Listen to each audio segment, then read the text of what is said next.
On Thanksgiving, my parents handed my sister a luxury cruise package worth the price of a used car, while I received a $2 scratch-off and a smirk.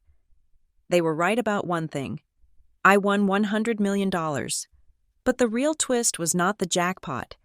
It was the bank notification that pinged my phone exactly 28 seconds before I scratched the ticket, revealing who actually paid for that cruise and why my family is about to beg.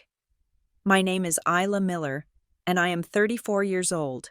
I spend my days managing infrastructure projects for Rivergate Civic Studio, calculating the load-bearing capacity of retaining walls and arguing with city councils about the price of sustainable concrete. I live a life measured in millimeters and budget spreadsheets, a life my family considers equivalent to watching paint dry. To them, I am not a project manager. I am the background noise. I am the practical one, the invisible one. The one who drives a sedan with 180,000 miles on the odometer and buys her winter coats on clearance in March. The wind in Minneapolis cut through the seams of my car door as I turned onto the street where my parents lived. It was a gray, biting November afternoon, the kind where the sky looks like a bruised sheet of metal clamped over the suburbs. I could see the house from 2 blocks away. It was a sprawling colonial thing with pillars that were too thick for the porch and windows that glowed with an aggressive, golden warmth. It was the sort of house that screamed success, or at least the desperate performance of it. I pulled into the driveway, my tires crunching over the salt and gravel. I had intended to park near the garage, where the wind was less severe, but as I made my turn, a massive, obsidian-black SUV swerved in front of me. It took up 2 spaces, effectively blocking the path to the side door. The driver's door opened, and Grant Mercer stepped out. He was wearing a cashmere sweater that probably cost more than my monthly rent. He adjusted his sunglasses, even though the sun had given up on Minnesota 3 hours ago. My sister, Sloane, hopped out of the passenger side. She looked like she had just walked off a catalog set. Her hair perfectly waved, her boots pristine, her smile bright enough to crack a lens. I rolled down my window, letting the freezing air slap my face. Grant leaned against his hood, smirking at my battered sedan. Valet parking is on the street. Isla, we need the driveway space. The paint on this beast is fresh, and I don't want your rust jumping over to my fender. Sloane laughed. It was a tinkling, practice sound. Oh, stop it. Grant, be nice. She looked at me, her eyes scanning my car with pity disguised as concern. Hey, sis, maybe park down the block? We have a lot of gifts to unload. You know how it is. I brought the wine, I said, my voice flat. Right, Grant said, tapping the roof of his car. The wine. Well, move this heap, and you can carry the boxes for us. I reversed. I always reversed. I parked 3 houses down, near a fire hydrant that was half buried in old snow. By the time I walked back to the house, clutching the bottle of red wine I had spent $40 on, a splurge for me, my fingers were numb. I reached the front door, bracing myself. The smell of roasting turkey and sage drifted out, a scent that should have meant home, but only triggered a knot of anxiety in my stomach. I opened the door. Heat blasted me. Inside, the house was a flurry of activity. My mother, Lorraine, was in the hallway, holding Sloane's face in her hands as if checking a precious diamond for flaws. Look at you, Lorraine cooed. You are glowing. Sloane, absolutely glowing. Is this the new facial treatment? The one you posted about? It is, Sloane said, beaming. It cost $600. But honestly, for the engagement numbers, it was worth every penny. I stepped inside, closing the door against the wind. Hi, Mom. Lorraine turned, her smile dimmed by about 50%. She looked at my coat, then down at my feet. Isla, you made it. Her eyes narrowed. Stop right there. Do not step on the runner. I wiped my feet, I said. Take them off on the porch, Lorraine commanded, pointing back to the freezing entryway I had just come from. That slush has oil in it. I just had the carpets professionally cleaned for the party. Put your boots on the mat outside. It is 10 degrees outside. Mom, I said. And it is $5,000 to replace this rug, she countered. Outside? Please. I turned around, opened the door, and kicked my boots off on the freezing concrete of the porch. My socks were immediately damp from the mist blowing in. I walked back inside, holding out the wine bottle. Happy Thanksgiving. I brought a Pinot Noir. The guy at the shop said it has notes of... Lorraine took the bottle without looking at the label. Oh, perfect. I ran out of the cheap stuff for the cranberry sauce. This will do nicely for the reduction. She walked away toward the kitchen, leaving me standing in the hallway in my wet socks. Dinner was a theater production. My father, Howard, sat at the head of the table, carving the turkey with the seriousness of a surgeon. The china was the good set, the one with the gold rims that I was not allowed to touch when I was a child. Sloane sat to his right, Grant next to her. I was placed on the end, near the kitchen door, in the spot where the draft from the window hit the back of my neck. For the first 40 minutes, I did not speak. I did not need to. The air was filled with the sound of Grant's voice. The market is volatile, sure, Grant said, waving a fork loaded with stuffing, but that is where the real players make their move. I moved 50,000 into a new tech derivative last Tuesday. By Friday, it was up 12%. You just have to have the stomach for it. Most people? They panic. They stay poor because they are afraid. That is incredible, Grant, Howard said, nodding sagely. You have always had the golden touch. It is not luck. Howard, Grant said, winking at Sloane. It is vision. Speaking of vision, Sloane chimed in, leaning forward so the candlelight caught her diamond earrings. My agent called this morning. The brand deal with the skincare line? They want to double the contract. 2 years. They want me to be the face of their spring campaign. Lorraine gasped, clapping her hands together. Oh, Sloane, that is magnificent. My daughter, on billboards. It is a lot of work, Sloane sighed, feigning exhaustion. Flying to LA and New York, but someone has to do it. I cleared my throat. I had actually had a good week. I got the approval for the West Side Park project, I said quietly. The city council finally signed off on the green infrastructure plan. It is going to reduce flooding for 3 neighborhoods. Silence fell over the table. It lasted for 3 seconds, thick and awkward. That is nice, honey, Lorraine said, her tone the same as one would use for a toddler who successfully tied their shoe. She turned immediately back to Sloane. Will you need a new wardrobe for the tour? We should go shopping on Saturday. Concrete, Howard muttered, pouring himself more wine. My wine, which apparently was good enough to drink after all. Always with the concrete. Isla, you work so hard for what? A city salary and a plaque on a bench? It is important work, I said, my voice tight. It is safe work, Grant corrected, smiling at me with teeth that looked too white to be real. Low risk, low reward. But hey, the world needs worker bees too, right? I looked down at my plate, stabbing a potato. I disappeared again. I became part of the furniture, just another chair at the table. When the pumpkin pie was finished, Howard stood up and tapped his glass with a spoon. Attention, everyone, attention. He cleared his throat, looking around the table with a benevolent smile that stopped when it reached me, then skipped over to Sloane. This has been a hard year for business, but family is what matters, and we wanted to show our appreciation for you girls.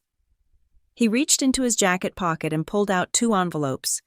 One was thick, made of heavy, gold-colored paper with a silk ribbon. The other was a standard, thin white envelope, the kind you buy in a box of 50 at the pharmacy. He walked over to Sloane first. For you, my dear, because you have worked so hard to make us proud, Sloane squealed, tearing open the gold envelope. She pulled out a glossy brochure and a voucher printed on cardstock. Oh my God, she screamed. A cruise! The Royal Caribbean Deluxe Suite Package. 7 nights, Lorraine said, beaming. All inclusive, first-class airfare to Miami. You and Grant deserve a break. Grant nodded, looking satisfied. Very generous. Howard, very generous indeed. We will toast to you on the deck. The table erupted in applause. Sloane jumped up and hugged our parents. It was a scene straight out of a commercial. Then, Howard turned to me. He held out the thin white envelope. And for Isla, I took it. It felt light, empty. Go on, Grant urged. Open it. Maybe it is the keys to a new personality. I ripped the flap. Inside was a single scratch-off lottery ticket. The holiday cash game. Price, $2. I stared at it. We thought it would be funny, Lorraine said, letting out a small, sharp laugh. Since you are always so serious about saving every penny, maybe you will finally get lucky. Yeah, Howard chuckled. Who knows? Maybe that $2 will turn into 10. Then you can buy yourself a better bottle of wine next time. The laughter rippled around the table. It wasn't warm. It was the laughter of a group of people who needed someone to look down on to feel tall. Thank you, I whispered. Scratch it now, Sloane said, clapping. Come on, do it for the gram. I will film it. She pulled out her phone, pointing the camera at my face. Not now, I said, shoving the ticket into the pocket of my jeans. I will do it later. Suit yourself, Sloane said, rolling her eyes and lowering the phone. Buzzkill. Well, Lorraine said, slapping her hands on her thighs. Marta is off today for the holiday, and this table won't clear itself. She looked directly at me. I will get it, I said. It was not an offer. It was an acceptance of my role. Good girl, Howard said. Grant and I are going to the den for cigars. Don't scrape the good plates. 10 minutes later, I was standing at the kitchen sink. The room was hot, filled with the humid, greasy smell of turkey fat and gravy. My hands were plunged into scalding water, scrubbing the roasting pan. The sound of their voices drifted from the den. Loud, boisterous, happy. My hands burned. The steel wool pad dug into my skin. I felt a lump in my throat that was so hard it hurt to swallow. It wasn't just the inequality of the gifts. I was used to that. It was the theater of cruelty, the setup. They had planned it. They had bought the gold envelope and the white envelope and anticipated the moment of comparison. It was their entertainment. My phone, sitting on the dry section of the marble counter, buzzed. I ignored it. I scrubbed harder at a stubborn patch of burnt skin on the pan.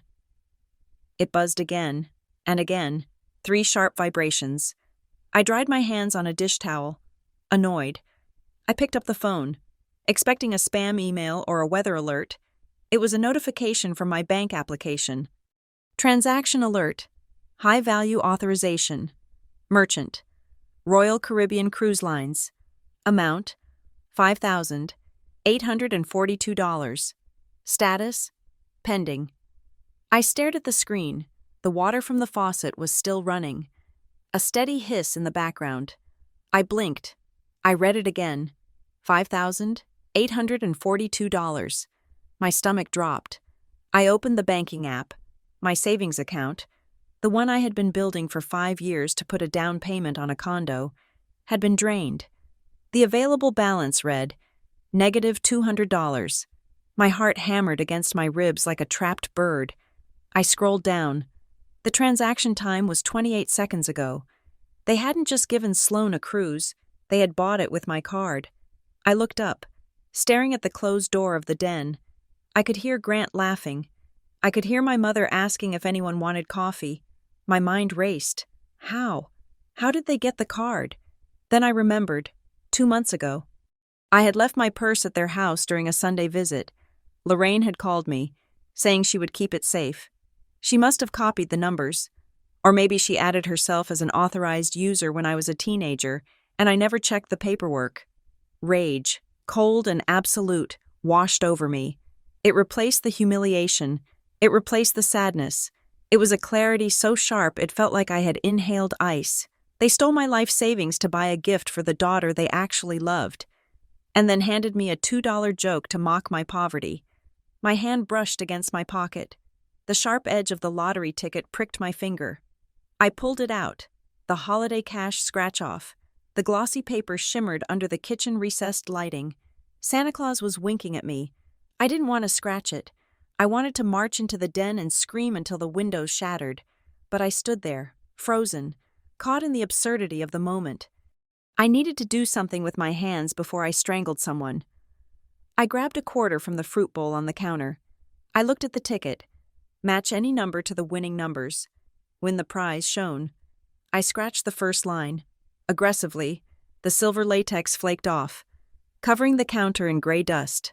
Winning numbers: 04, 18, 29, 55, 12. I scratched my numbers. First spot, 11, nothing. Second spot, 36, nothing. Third spot, 09, nothing. I could hear Sloan in the other room. "Mom, this cruise is going to be epic. We should upgrade to the penthouse suite." "We will see, honey," Lorraine said. "Maybe we can work something out." I scratched the fourth spot. 04. I stopped. I looked at the winning numbers. 04. It matched. I let out a breath I didn't know I was holding. Okay, probably $5 or 10. Enough to buy a sandwich on the way home to my empty bank account. I scratched the prize box below the number 04. I scratched slowly, a 1, then a 0, then another 0, a comma, 3 more zeros, another comma, 3 more zeros, $100 million. I stared. The numbers didn't make sense. I blinked, rubbing my eyes with the back of my hand. I looked again. Jackpot. $100 million. $100 million. The sound of the running water faded away. The voices in the other room turned into a distant hum. The kitchen, with its granite countertops and high-end appliances, seemed to shrink. I looked at the phone. Transaction alert. Royal Caribbean. I looked at the ticket. Jackpot. 100 million. In the span of 28 seconds, I had lost everything I had saved and gained the world. A laugh bubbled up in my throat. It wasn't a happy laugh. It was a dark, jagged sound. "Isla," Lorraine shouted from the other room. "Are you done with those pots yet? We want dessert." I looked at the ticket. I folded it carefully. Once, twice, making the creases sharp. Grant was loudly explaining the tax benefits of offshore accounts, a conversation that felt rich with irony given the notification currently burning a hole in my digital life. "I am going to take the trash out," I said. My voice did not shake. It was flat, like a stone skipping over a frozen lake. Lorraine did not look up from her phone. "Make sure you tie the bag tight. Isla, last time, raccoons got into the bin, and I had to pay someone $50 to clean the driveway." "I will tie it tight," I said. I walked to the kitchen, grabbed the heavy black plastic bag, and stepped out into the biting November wind. I walked to the bins on the side of the garage. I dropped the bag. I did not tie it. I did not care about the raccoons. I hoped they feasted. I walked to my car, parked 3 houses down in the shadow of a dying oak tree. I got in. I locked the doors. I turned the ignition, and the engine sputtered to life, a coughing, wheezing sound that usually made me anxious about repair bills. Tonight, it sounded like a getaway vehicle. I did not drive to my apartment. My apartment was on the lease application that my father had co-signed 7 years ago because my credit score was too thin back then. He knew where I lived. He had a key, technically, though he had never visited. If I went there, they would come. They would pound on the door with their feigned concern and their very real greed. I drove toward the interstate. I needed anonymity. I needed a place where the sheets smelled of bleach and the walls were thin enough to hear the highway but thick enough to hide a millionaire. I pulled into the parking lot of the Starlight Motel, a decaying structure on the edge of the industrial district. The neon sign flickered, the letter L buzzing like an angry hornet. I walked into the lobby. The clerk was a man with a gray beard and eyes that had seen too much. "One night," I said. "Cash." $60, he said. I counted out 3 $20 bills. It was the last of the cash in my wallet. I took the key. Number 112. Once inside the room, I did not sit down. I paced. The carpet was sticky. The air smelled of stale cigarettes and lemon cleaner. I pulled the ticket out of my bra. It was warm from my body heat. I placed it on the nightstand under the harsh light of the lamp. $100 million. It was not a gift. It was a weapon, and I needed to know how to fire it without blowing my own hand off. I took out my phone. I scrolled past the missed calls from my landlord and the automated texts from the pharmacy. I found the number for Elena, a friend from my engineering program who had left civil infrastructure to work in high-stakes corporate compliance. She was the only person I knew who understood how money moved in the shadows. She answered on the second ring. "Isla, it is Thanksgiving. Why are you calling me?" "I need a shark," I said. "Not a family lawyer, not a nice guy. I need someone who eats people for breakfast and understands blind trusts." There was a pause. The line crackled. "Did you kill someone?" "No," I said. "But I might get killed if I do not protect myself." "Miles Kessler," she said instantly. "He costs $800 an hour, and he is worth every cent. I will text you his private number. Tell him I sent you. And Isla, don't tell me what you did. I don't want to be subpoenaed." I hung up. 2 minutes later, I was dialing Miles Kessler. He picked up. His voice was smooth, deep, and utterly devoid of holiday cheer. "This is the emergency line.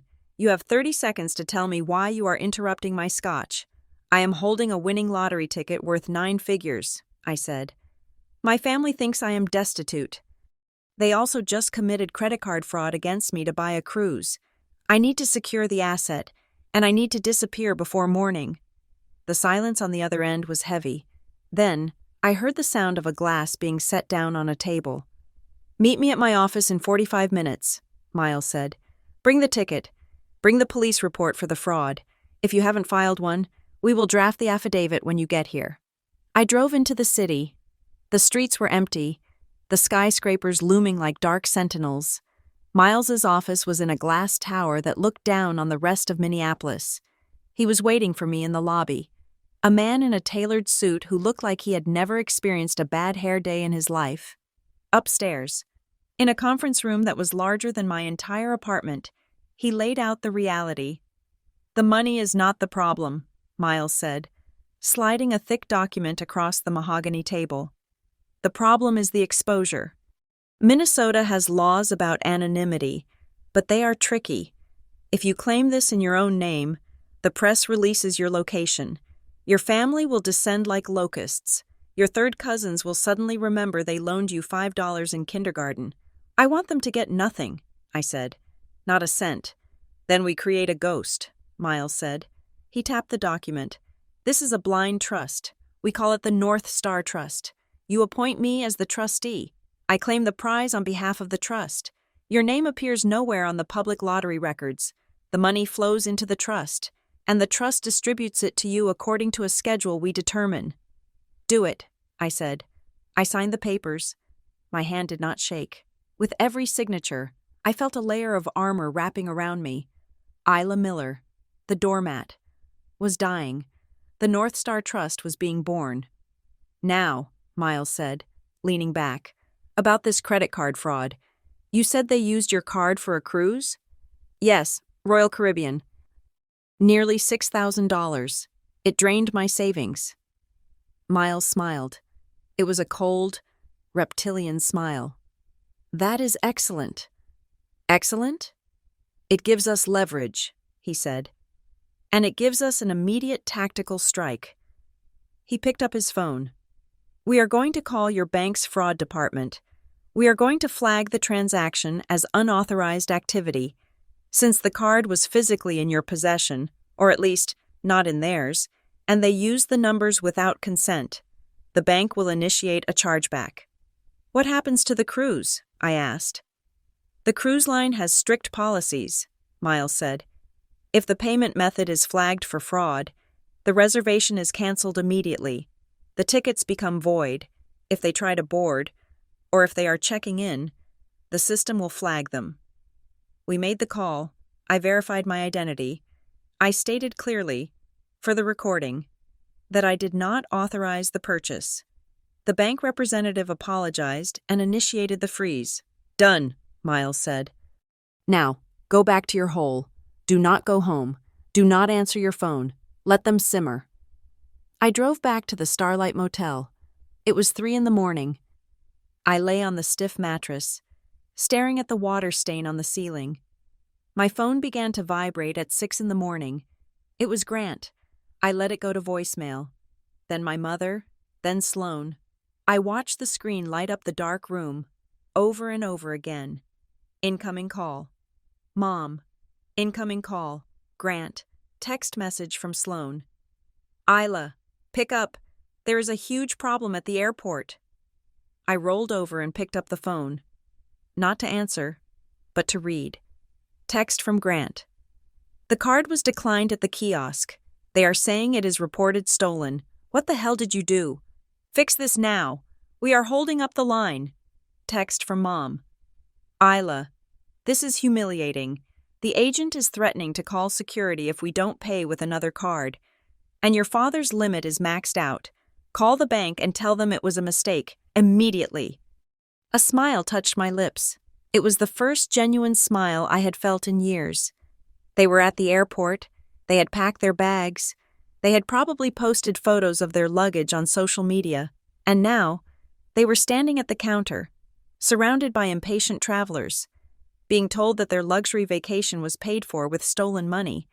I did not reply. I got up and turned on the small television bolted to the wall. The local morning news was playing.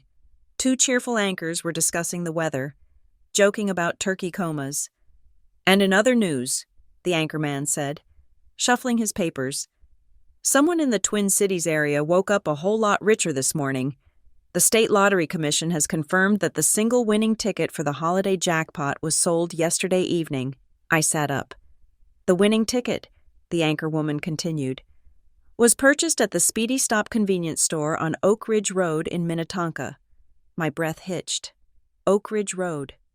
That was the gas station where I stopped to fill up my tank before heading to my parents' house. I always stopped there because their gas was 3 cents cheaper than the stations in the city, but I didn't buy the ticket. Then it hit me. My mother, she had mentioned weeks ago that she liked the wine selection at that specific Speedy Stop. She must have stopped there. She bought the ticket there. She probably bought it at the same time I was at pump number 4, filling my rust bucket car with regular unleaded. The irony was suffocating. She had held $100 million in her hand, purchased it with her own money, and then given it to me because she thought it was worthless. Because she thought I was worthless. My phone stopped buzzing.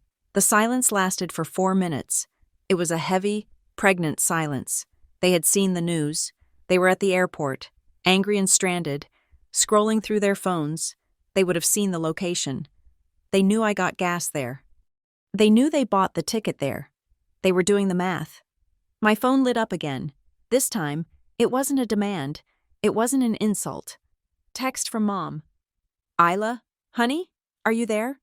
We are so worried about you. You left so abruptly last night. Please call us. We love you so much. Text from Grant. Hey, sis, forget about the cruise mix-up. Just a banking glitch, right? We are worried. Where are you?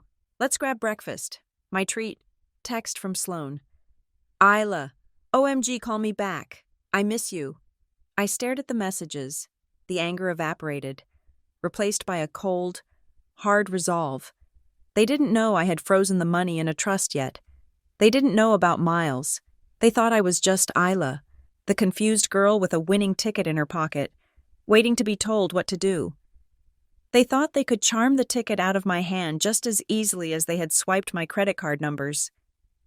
I turned off the phone. I lay back on the pillow. Let them wait, I whispered to the empty room. I closed my eyes and fell into a deep, dreamless sleep, while my family stood in the terminal, drowning in their own greed. I waited until the sun was high and the shadows were short before I dared to leave the motel. The room at the Starlight had served its purpose. But I was living out of a glove compartment. I needed my birth certificate, my passport, and the laptop that held the encrypted backup of my entire life. I needed to go back to my apartment. I told myself it was safe. They were supposed to be in Miami, or at least stuck in the purgatory of airport security. Fighting with airline agents about canceled tickets, I assumed they would be too busy playing the victim to hunt me down. I was wrong. I drove my battered sedan toward the city, keeping my eyes on the rearview mirror. My apartment building was a nondescript brick block in a neighborhood that real estate agents politely called up and coming. I parked 3 streets away, pulling into a spot behind a delivery truck, and walked the rest of the distance. As I turned the corner onto my street, my stomach tightened. There it was, the obsidian black SUV. It was parked illegally in front of a fire hydrant, its hazards blinking with a slow, arrogant rhythm. Grant and Sloane's chariot. I stopped behind a telephone pole, my breath catching in my throat. How? How did they know? Then I remembered the lease. 7 years ago, when I first moved into the city, my credit was non-existent. Howard had co-signed for the apartment. He had made a great show of it, telling the landlord he was vouching for the little one. I had paid every cent of rent on time for 7 years, but his name was still on the original paperwork filed in the management office. They hadn't gone home. They had come straight here. I could have turned around. I could have run back to the motel and bought a toothbrush at a gas station. But a cold resolve settled in my chest. This was my home, my sanctuary. If I ran now, I would be running for the rest of my life. I walked to the front door of the building. I keyed in. I walked up the 3 flights of stairs, my footsteps heavy on the linoleum.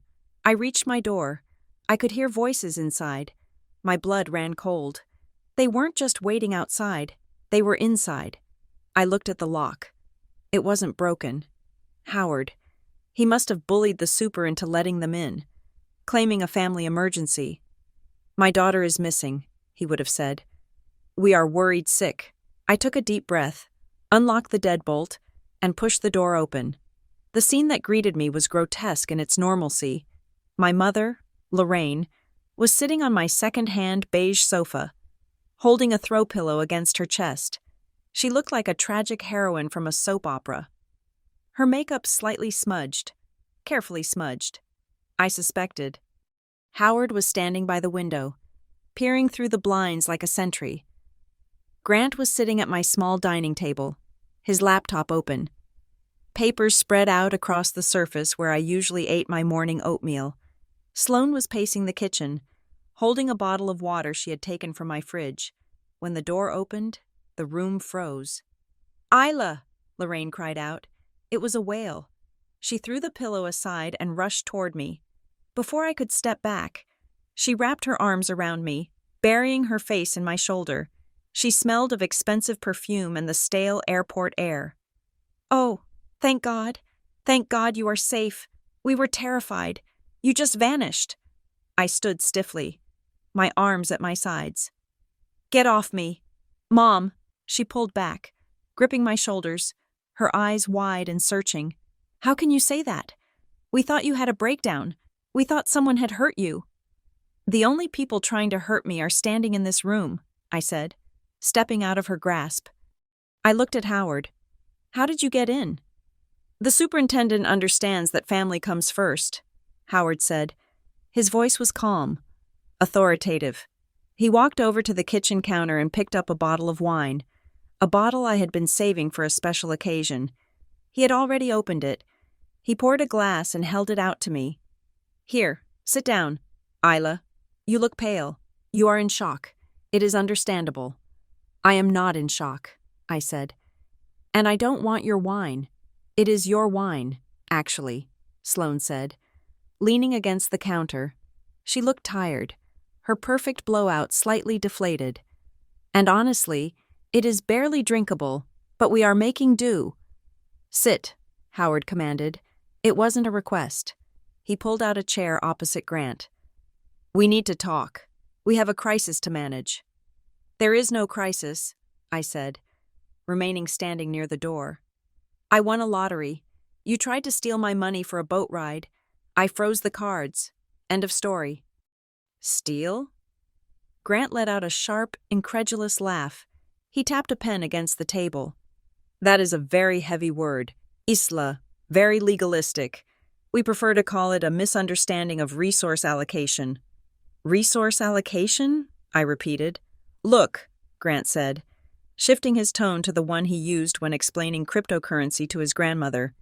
"You are sitting on a powder keg, $100 million. Do you have any idea what that kind of liquidity does to a person? It destroys them. The bankruptcy rate for lottery winners is over 70% within 5 years. We are here to make sure you don't become a statistic. We are here to protect you, Lorraine added, nodding fervently. You are not used to money, honey. You get overwhelmed by your utility bills. How are you going to manage an empire? Grant slid a piece of paper across the table. It was a printed spreadsheet. The header, in bold, sans serif font, read, "The Miller Family Asset Allocation Protection Plan." I walked over and looked down at it. It was a pie chart, a very detailed, very colorful pie chart. The largest slice, colored in deep blue, was labeled Parental Retirement Legacy Fund.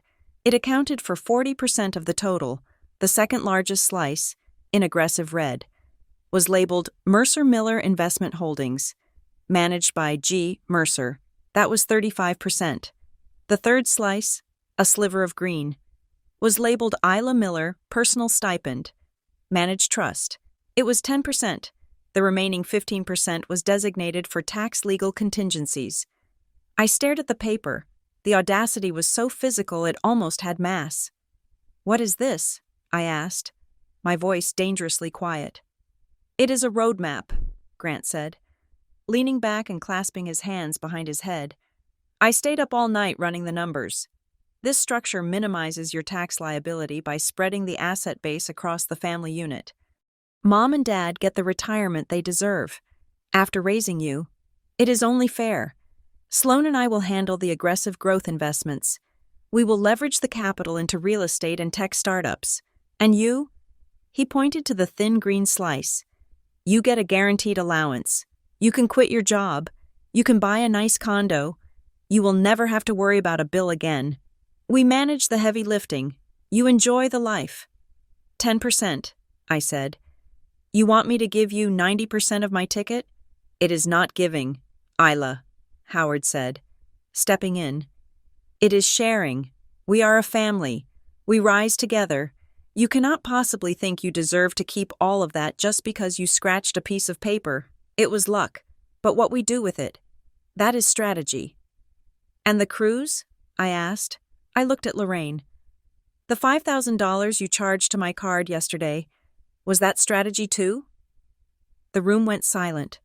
Lorraine looked away, smoothing the fabric of the sofa cushion. "That was a misunderstanding," she mumbled. "You memorized my card number," I said. "You entered it into a booking site. You clicked purchase. That is not a misunderstanding. That is theft." "Oh, grow up, Isla," Sloan snapped. She slammed the water bottle down on the counter. "It was $5,000. You just won $100 million. Why are you being so petty? We were going to pay you back once the branding deal check cleared." Probably, I repeated. "It is a moot point," Howard said, waving his hand dismissively. "The cruise is canceled. You embarrassed us at the airport. By the way, your mother was crying in front of a TSA agent, but we are willing to overlook your emotional outburst. We are willing to move forward." Overlook? I felt the heat rising in my cheeks, but I forced it down. I needed to be cold. I needed to be ice. "You are willing to overlook the fact that I stopped you from robbing me? It is a contribution." Howard roared, slamming his hand on the table. The wine glass rattled. "We are your parents. We put clothes on your back. We paid for your braces. You owe us." "I owe you nothing," I said. "I paid for my own college. I paid for my own car. I pay my own rent. And yesterday, you gave me a $2 ticket while you gave Sloan a $5,000 vacation bought with my money." I reached into my pocket and pulled out the folded piece of paper I had printed at the motel, the transaction log, and the fraud alert confirmation. I dropped it on top of Grant's colorful pie chart. "This is the fraud report," I said. "I have already filed it with the bank. The investigation is open. If you don't leave my apartment in the next 60 seconds, I will call the police and update the file to include breaking and entering." The air in the room shifted instantly. The worried family mask dissolved. The savvy business partner's facade crumbled. What remained was ugly. Grant stood up. He was tall, broad-shouldered, and he used his size to intimidate. He walked around the table and stood 2 feet from me. "You are making a mistake. Isla," he said. His voice was low, laced with venom. "You think you can just walk away with this? You think the court system is going to let you hoard family assets?" "It is a lottery ticket," I said, holding my ground. "It is a bearer instrument. I bear it. It is mine." "We have a verbal agreement," Lorraine said shrilly from the couch. She was standing up now, her face twisted in anger. I looked at her. "What?" "Sunday dinner," Lorraine said. Her eyes were manic. 3 years ago, remember? We were joking about the Powerball. You said, I heard you say it, and your father heard it too. You said, "If I ever win big, I will split it with the family." That is a verbal contract. Isla, in the state of Minnesota, that is binding. My jaw dropped slightly. "I never said that.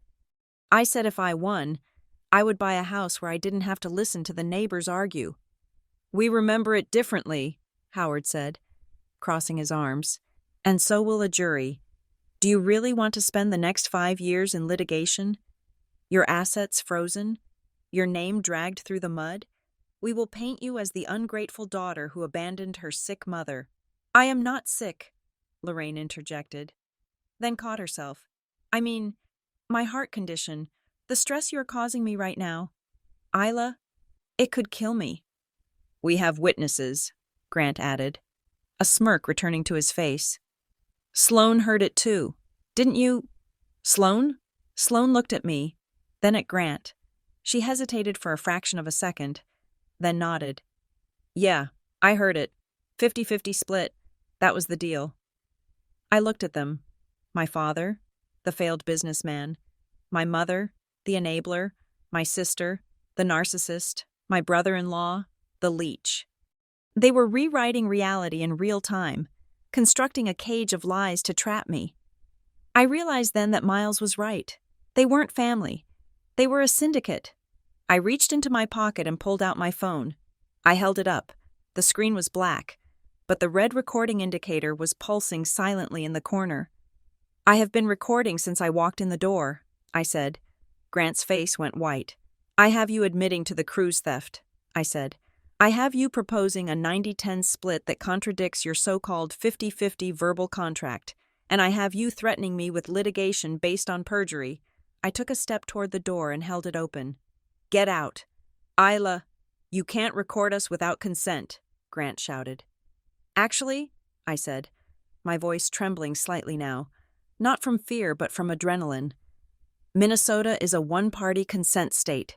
As long as I am part of the conversation, I can record whatever I want. Now, get out." Howard stared at me. He looked like he wanted to hit me. For a second, I thought he might, but he looked at the phone, then at Grant, who was shaking his head. "You will regret this." Howard spat. He grabbed the bottle of wine from the counter. "You will die alone, Isla, and you will deserve it." He marched out. Lorraine followed, clutching her purse, shooting me a look of pure hatred. "Ungrateful," she hissed. "Selfish." Sloan walked past me, flipping her hair. "Enjoy your money, bitch. It won't fix your face." Grant was the last to leave. He stopped in the doorway. He didn't look angry anymore. He looked calculating. "Lawyers are expensive, Isla," he said softly. "We will bleed you dry before you ever see a dime of that jackpot. Remember that." He stepped into the hallway. I slammed the door. I threw the deadbolt. I latched the chain. Then I dragged a heavy wooden chair from the kitchen and jammed it under the doorknob. I slid down to the floor, my back against the wood. My hands were shaking so hard I dropped the phone. I sat there for 10 minutes, listening to the silence, waiting for the sound of their footsteps to return. My phone buzzed on the floor. It was a text from Miles Kessler. "Miles, don't answer the door. Don't sign anything. I just got a ping from the court docket system." I picked up the phone, my fingers fumbling. "What is it?" "Miles, your parents just filed for an emergency injunction. They have retained Victor Blaine. He is a bottom feeder who specializes in family asset disputes. They are claiming constructive trust and joint ownership of the ticket. They are asking the judge to freeze the payout pending a hearing. I closed my eyes. They hadn't just threatened. They had acted, while Grant was distracting me with his pie charts. Someone else, probably that lawyer they mentioned, was already filing the paperwork. Isla. Can they do that? Miles. They can try. Blaine moves fast. He will throw enough mud to clog the gears. We are in for a fight. Isla. Get your things and get out of there. If they serve you with papers tonight, it complicates things. I stood up. The apartment felt smaller now. It didn't feel like a sanctuary. It felt like a trap that had just been sprung. I grabbed my duffel bag. I threw in my laptop, my passport, my birth certificate. I went to the jewelry box on my dresser and took the only thing of value I owned, a small gold locket my grandmother had given me before she died. She was the only one who had ever looked at me with kindness. I looked around the apartment one last time, the wine stain on the counter where Howard had poured his glass, the family allocation plan still sitting on the table, a colorful testament to their greed. I left the paper there. I went out the fire escape window, climbing down the rusting iron ladder into the alleyway. The wind was colder now, carrying the promise of snow. I didn't look back at the black SUV still parked out front. I slipped into the shadows of the city, a millionaire with a target on her back, running from the people who were supposed to love her. The headquarters of the Minnesota State Lottery was located in Roseville, a suburb that felt like an endless sprawl of asphalt and mid-rise office buildings. I pulled my car into the visitor lot, parking between a pristine white pickup truck and a sedan that looked even worse than mine. It was 10 in the morning on a Tuesday. The sky was a flat, indifferent gray, threatening snow that refused to fall. I touched the breast pocket of my coat. The ticket was there, encased in a plastic sleeve I had bought at a pharmacy for 99 cents. It felt heavy, not with weight, but with gravity. It was the anchor that was supposed to stop my life from drifting into the abyss. I walked through the sliding glass doors. The lobby was sterile, smelling of floor wax and stale coffee. A security guard sat behind a high desk, looking bored. He asked for my identification. I handed over my driver's license. My hand was steady, but my heart was hammering a frantic rhythm against my ribs. This was it, the finish line. Once I handed over the ticket and Miles filed the trust paperwork, the money would move. It would leave the realm of possibility and enter the realm of wire transfers. I was escorted to a small, windowless room on the second floor. A woman named Mrs. Higgins came in. She wore a sensible navy blazer and a smile that didn't quite reach her eyes. "Ms. Miller," she said, sitting down across from me. "Mr. Kessler called ahead. We have the trust documents prepared for the claim. We just need to verify the physical ticket." I reached into my pocket. I pulled out the plastic sleeve. I slid the ticket across the table. Mrs. Higgins put on a pair of latex gloves. She picked up the ticket as if it were an unstable isotope. She examined the back, checked the signature line which I had left blank as per Miles's instructions, and then placed it under a scanner. The machine whirred. A green light flashed. I let out a breath. I hadn't realized how tight my chest was until that moment.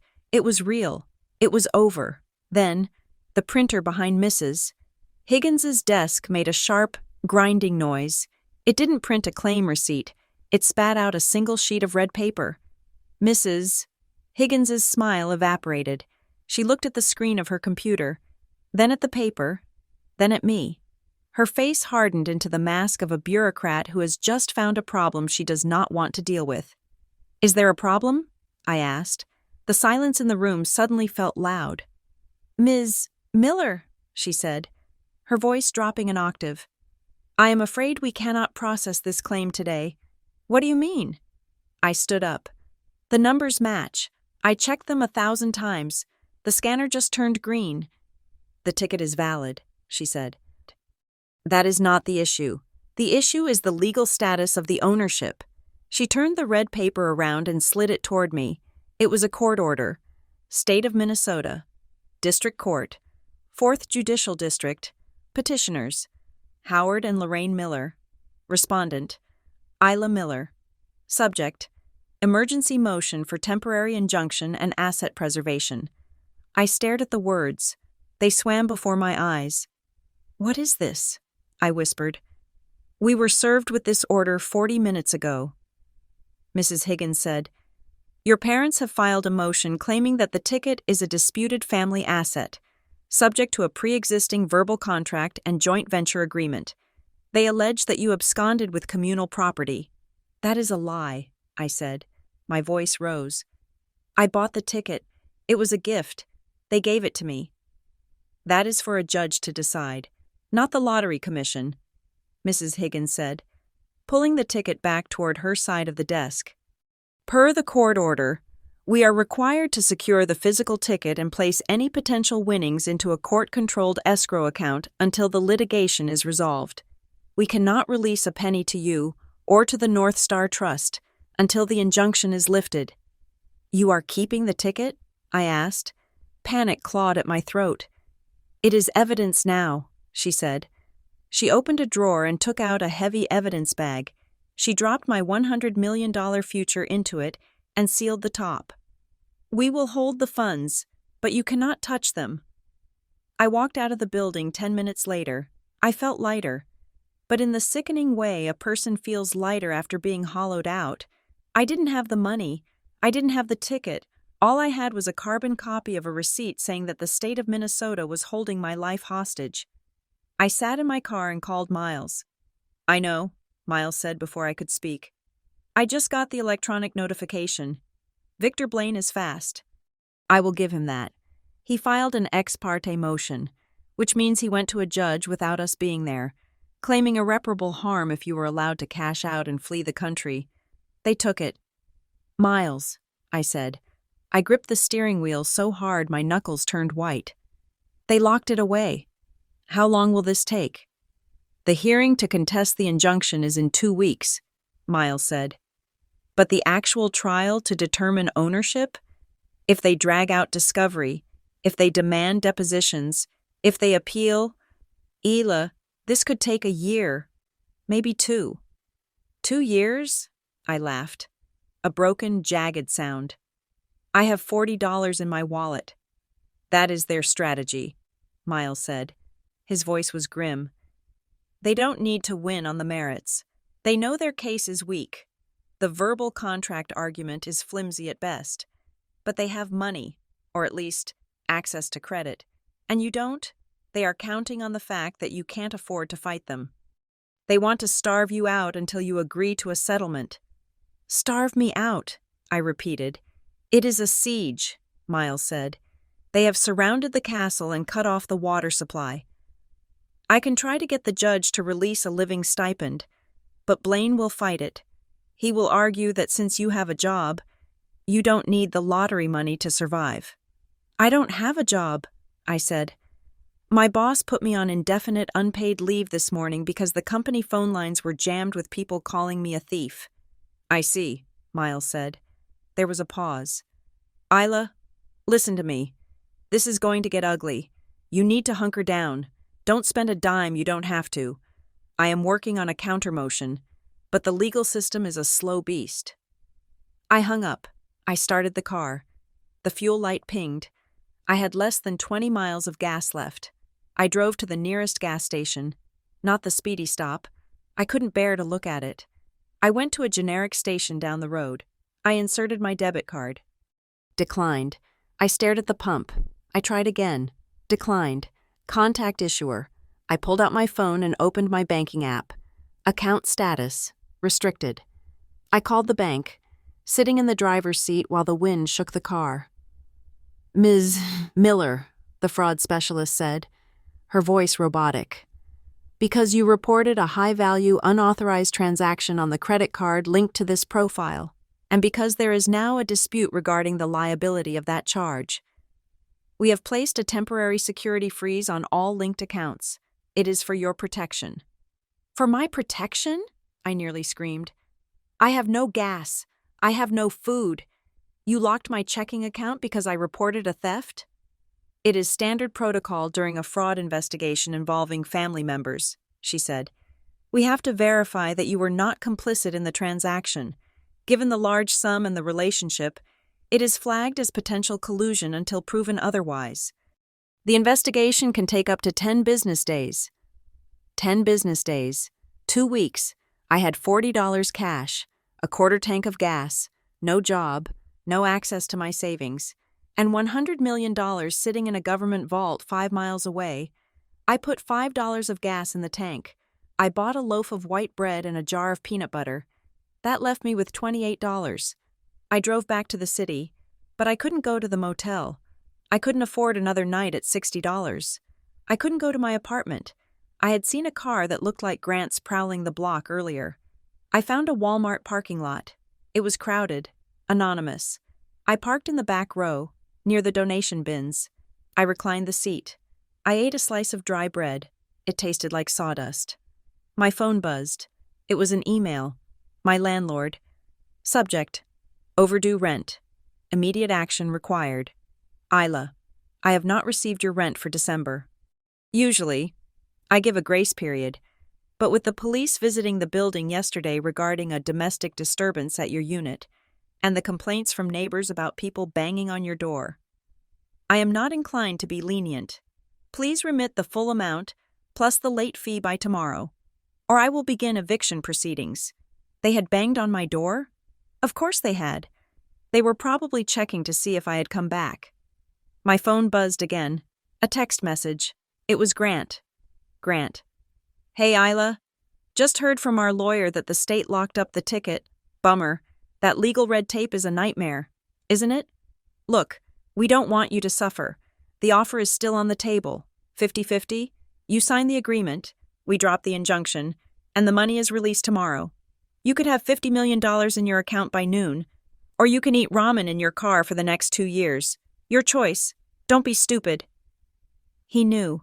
He knew exactly where I was, metaphorically. He knew I was cold. He knew I was broke. He was dangling the carrot, knowing I was starving. I looked at the text. The glowing letters blurred in the darkness of the car. $50 million. It was a fortune. It was more money than I could spend in 10 lifetimes. All I had to do was surrender. All I had to do was let them win. Let them take credit for my luck. Let them buy their yachts and their mansions and pretend they were geniuses while I quietly faded away. It would be so easy. I could sign the paper. I could pay the landlord. I could buy a hot meal. I looked at the jar of peanut butter on the passenger seat. Then I thought about the cruise. I thought about the 28 seconds. I thought about the family allocation plan with its thin green slice. They didn't just want the money. They wanted my submission. They wanted to prove that no matter what happened, no matter how much luck the universe threw my way, I was still beneath them. I was still the one who sat at the drafty end of the table.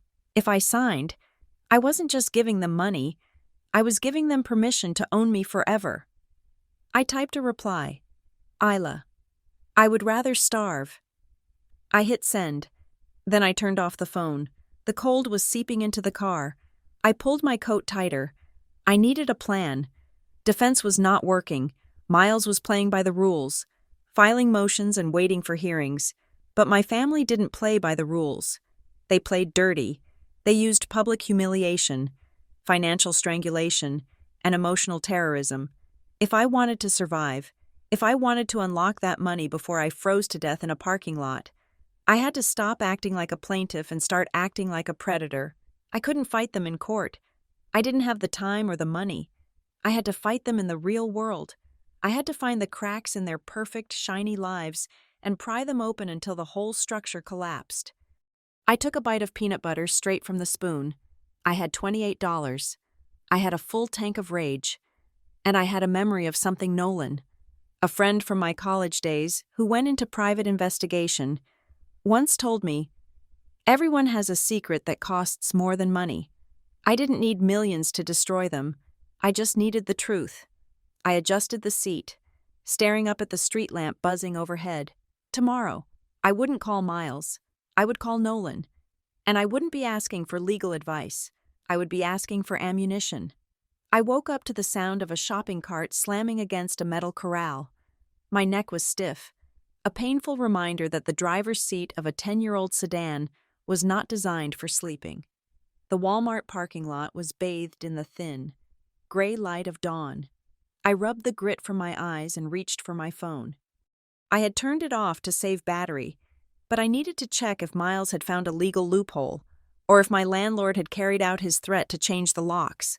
I powered it on. The phone did not just buzz, it convulsed. It vibrated so violently in my hand that I almost dropped it. Notifications cascaded down the screen in a blur of banners, moving so fast I could not read them. Instagram, TikTok, Twitter, Facebook, text messages from numbers I did not recognize. Die alone. Greedy witch. I hope you rot. How could you do that to your sick mother? We know where you are. My stomach turned to water. I tapped on the Instagram icon. My feed was gone, replaced by a wall of hate. I navigated to the source. It wasn't hard to find. It was trending. Sloan had posted a video. I clicked play. The video opened with a shot of Sloan sitting on the floor of what looked like a hospital waiting room, though I recognized the beige wallpaper of my parents' hallway. She was wearing no makeup, a calculated choice for someone who wouldn't check the mail without mascara. Her eyes were red and puffy. She looked small, vulnerable, and devastatingly convincing. I did not want to make this, Sloan whispered to the camera, her voice trembling. I really didn't.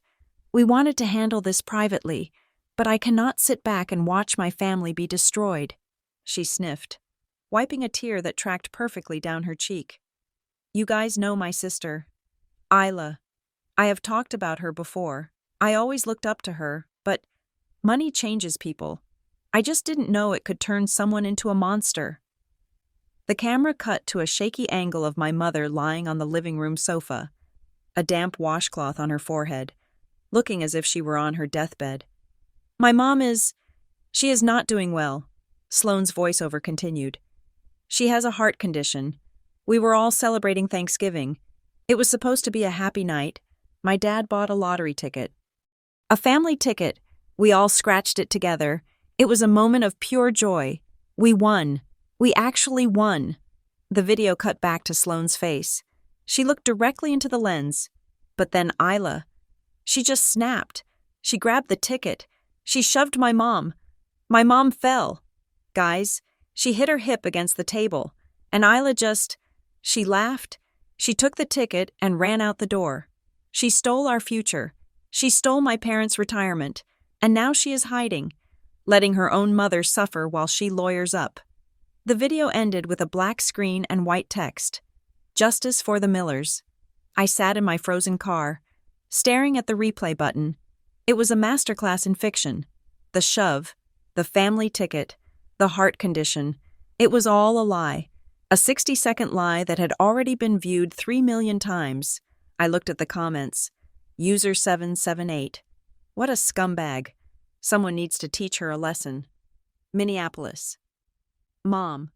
I know her. She works at Rivergate Civic Studio. I am calling them right now. Truth Seeker. Found her license plate. MN plate 445 KLT. Keep your eyes peeled.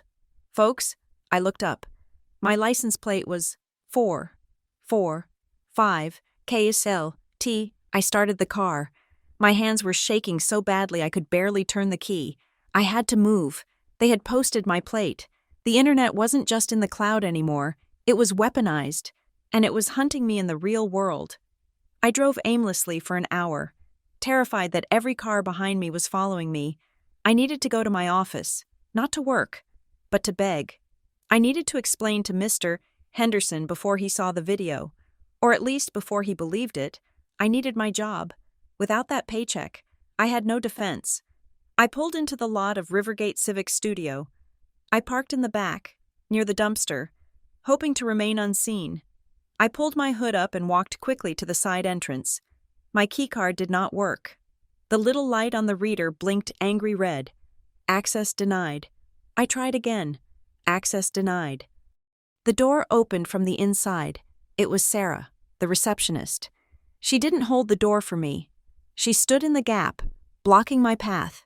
She looked at me not with the friendliness of a colleague I had known for 5 years, but with the recoil of someone looking at a carrier of a contagious disease.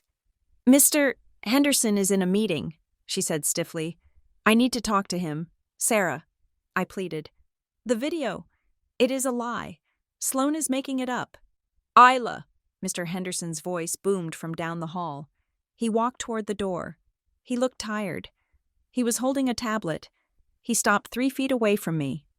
"You shouldn't be here," he said. "Sir, please," I said. "My keycard isn't working. I know there is a lot of noise right now, but I can explain. It is a family dispute. It has nothing to do with my work." "Nothing to do with your work?" Mr. Henderson held up the tablet. He tapped the screen. "Look at this." It was the Google review page for Rivergate Civic Studio. 1 star. 1 star. 1 star. Review by Justice 4. Mom. This company employs elder abusers. Boycott. Review by Sloan Fan. 99. Isla Miller stole from her own family. Imagine what she will steal from the city budget. Fire her. Review by Local Voice. I don't want my tax dollars paying a thief's salary. Disgusting.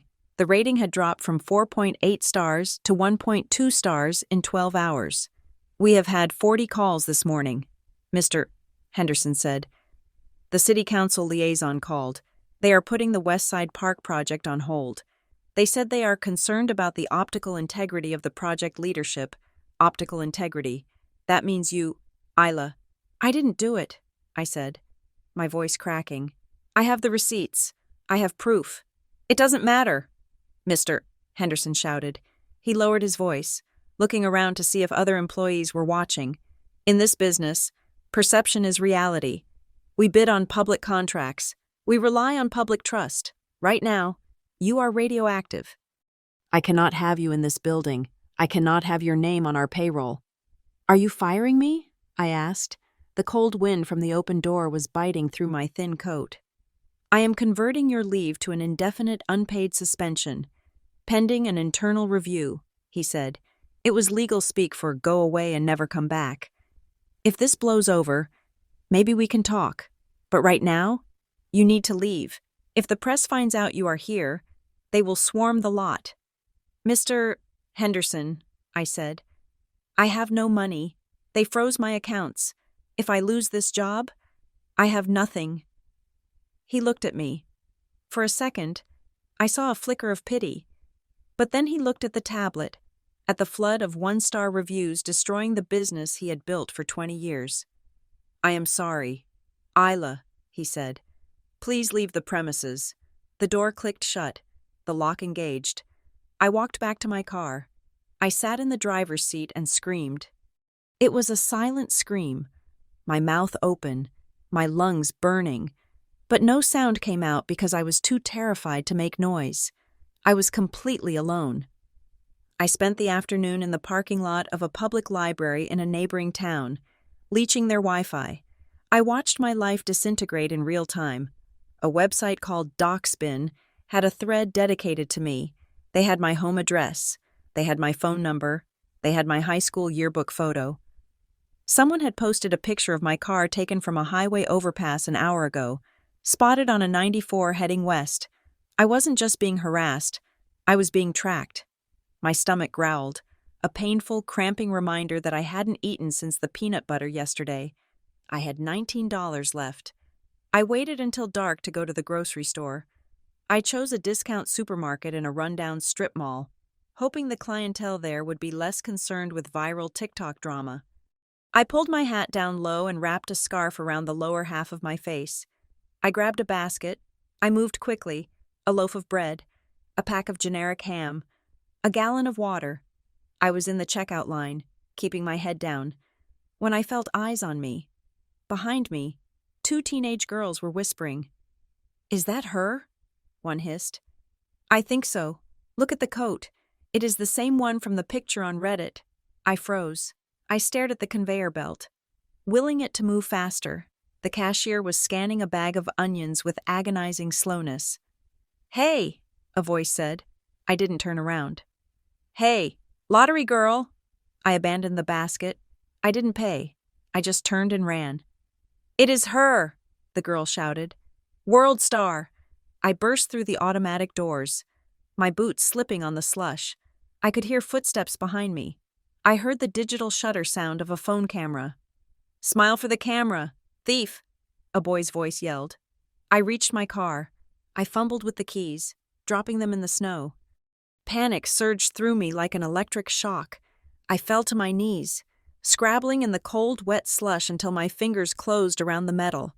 I unlocked the door, threw myself inside, and locked it just as a figure slammed a hand against my window. It was a young man, maybe 20. He was holding his phone up, recording me. He was laughing. To him, this was a game, a quest. He had found the villain of the day. I reversed out of the spot, nearly hitting a cart, and sped out of the lot. I drove until the tears blurred my vision so badly I had to pull over. I parked on a dead-end street in an industrial park, sandwiched between two warehouses. It was pitch black. The heater in my car was struggling. I curled up in the back seat, covering myself with a blanket I kept in the trunk. It smelled of motor oil and dust. My stomach hurt. My head pounded. But the worst pain was the realization of what was happening. Miles had talked about legal attrition. He had talked about delays and motions, but this was not legal. This was social warfare. My parents and Sloan didn't need to win in court. They knew the verbal contract claim was garbage. They knew the judge would eventually see through the lies, but they also knew that eventually was a long time. They were destroying my ability to exist. They cut off my money. They cut off my job. Now, they were cutting off my safety. They were turning the entire world into a hostile environment. They wanted me to break. They wanted me to call them, weeping, begging them to make it stop, willing to sign over 90%, 50%, anything, just to end the nightmare. They were sieging the fortress, but they weren't waiting for me to starve. They were setting the castle on fire. I lay in the dark, shivering. I checked my phone one last time. Grant had sent another text. Grant. Rough day online, huh? Sloan is really upset. She might post a part 2 tomorrow. Something about your spending habits and drugs. Unless, of course, we announce a settlement. Ball is in your court. Isla, stay warm. He was enjoying this. I put the phone down. I closed my eyes. I thought about the way my mother looked at me when I was scrubbing the pot. The way my father handed me that $2 ticket. They would never stop. Even if I gave them the money, they would never stop. They would own me. I needed help, not a lawyer played by the rules. I needed someone who knew how to fight in the mud. I sat up. I dug through my wallet. Behind my expired library card and a punch card for a coffee shop I could no longer afford. There was a small, matte black business card. It was bent at the corner. I had kept it for 7 years. Ever since a college reunion where an old friend had pressed it into my hand. If you ever need to find something that doesn't want to be found, he had said, or fix something that is broken beyond repair. Nolan Price. Private Investigation Security. The truth is always there. I looked at the time. 11 at night. I didn't care. I dialed the number. It rang once, twice. Price, a voice answered. It was gravelly, awake, and alert. Nolan, I said. My voice was hoarse from screaming in silence. It is Isla Miller. There was a pause. I wondered if you would call. I saw the video. You look like hell in that thumbnail. I didn't shove her, I said. I know, Nolan said. Sloan falls to the left when she fakes it. Always has since drama club. I felt a sob catch in my throat. Someone believed me. I need help, Nolan, I said. They have taken everything. My money, my job, my house. Now they are trying to take my life. Where are you? He asked. I am in a car. Industrial Park off Highway 55. Sit tight, Nolan said. Lock the doors. I will be there in 20 minutes. And Isla? Yeah? Stop acting like a victim, he said. Tonight, we start digging. If they want a war, let's give them a nuclear winter. I have no money to pay you, I whispered. We will talk about that later, Nolan said. Right now, let's just focus on keeping you alive. The line went dead. I lowered the phone. I looked out at the dark, empty street. For the first time in 48 hours, the shivering stopped. The fear was still there. But it was changing. It was hardening. They had used a 60-second video to kill Isla Miller. The project manager, fine, she was dead. But the woman sitting in the dark, waiting for a ghost from her past? She was just getting started. Nolan Price operated out of a converted warehouse space in the warehouse district, a place that smelled of old coffee and ozone. It was not the kind of office with mahogany desks and receptionists. It was a fortress of servers, monitors, and filing cabinets that looked like they had been salvaged from a police precinct in the 1980s. I sat on a metal stool, wrapping my hands around a mug of tea Nolan had brewed. It was bitter, but it was hot. We are not doing this to get even, Nolan said. He was standing in front of a wall of monitors, his back to me. He typed furiously, the clatter of the mechanical keyboard the only sound in the room. Revenge is a waste of billable hours. We are doing this to establish a perimeter. They fired the first shot. We are just going to disarm them. They have a lawyer, I said, my voice feeling small in the large, echoing room. They have an injunction. They have the public believing I pushed my mother. They have noise, Nolan corrected. He spun his chair around. I deal in signal, and I've been tracking their signal for the last 6 hours. He hit a key, the center monitor, a massive curved screen, illuminated with a complex web of documents. I ran a full asset and liability check on Howard and Lorraine Miller, Nolan said. And I ran a background check on Grant Mercer and his various LLCs. Isla, your family is not just greedy, they are drowning. What do you mean? I mean they are insolvent, Nolan said. Technically, they have been bankrupt for 6 months. They just haven't filed the paperwork yet. He pointed to a column of red numbers on the screen. Your parents have 7 credit cards, all maxed out. They are paying the minimums on 3 of them and have defaulted on the other 4. They have a home equity line of credit that is tapped out to the limit. They took out a personal consolidation loan last year for $50,000. That money is gone. I stared at the screen. But they just bought a new car. Sloan has a new SUV. Leased, Nolan said, and the payments are 2 months behind. But that is the small stuff. Here's the first knife in the back. He pulled up a credit report. It wasn't theirs. It was mine. I did a soft pull on your credit history to see if they had compromised you beyond the cruise charge, Nolan said. His voice softened slightly. You might want to put the tea down.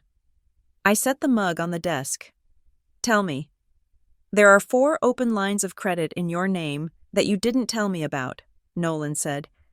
A store card for a high-end furniture retailer, a travel rewards visa, a personal line of credit at a regional bank, and a financing plan for a home improvement store. I didn't open those, I said. I have 1 credit card, the one they used for the cruise. Technically, you did open them, Nolan said.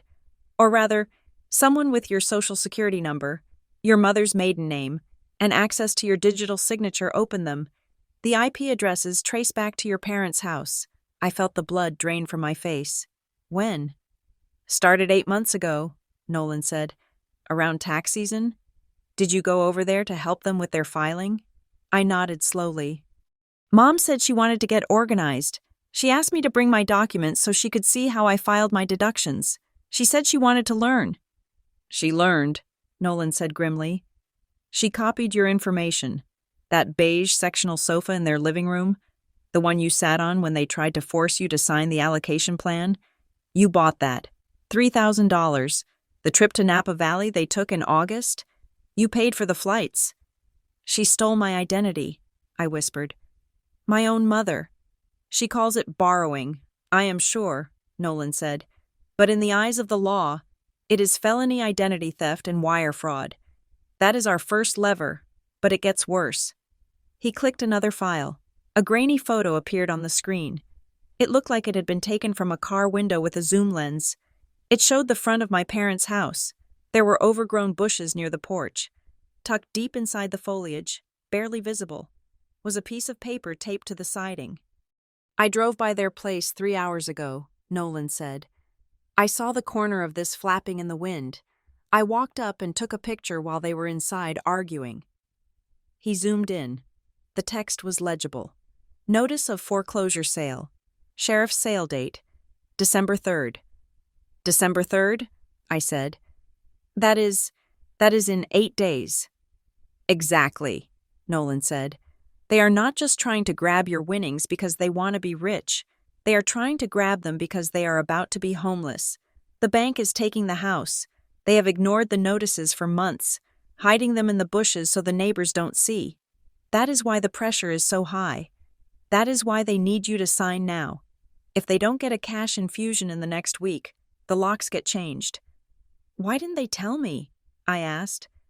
"I would have helped. I wouldn't have given them millions, but I would have saved the house."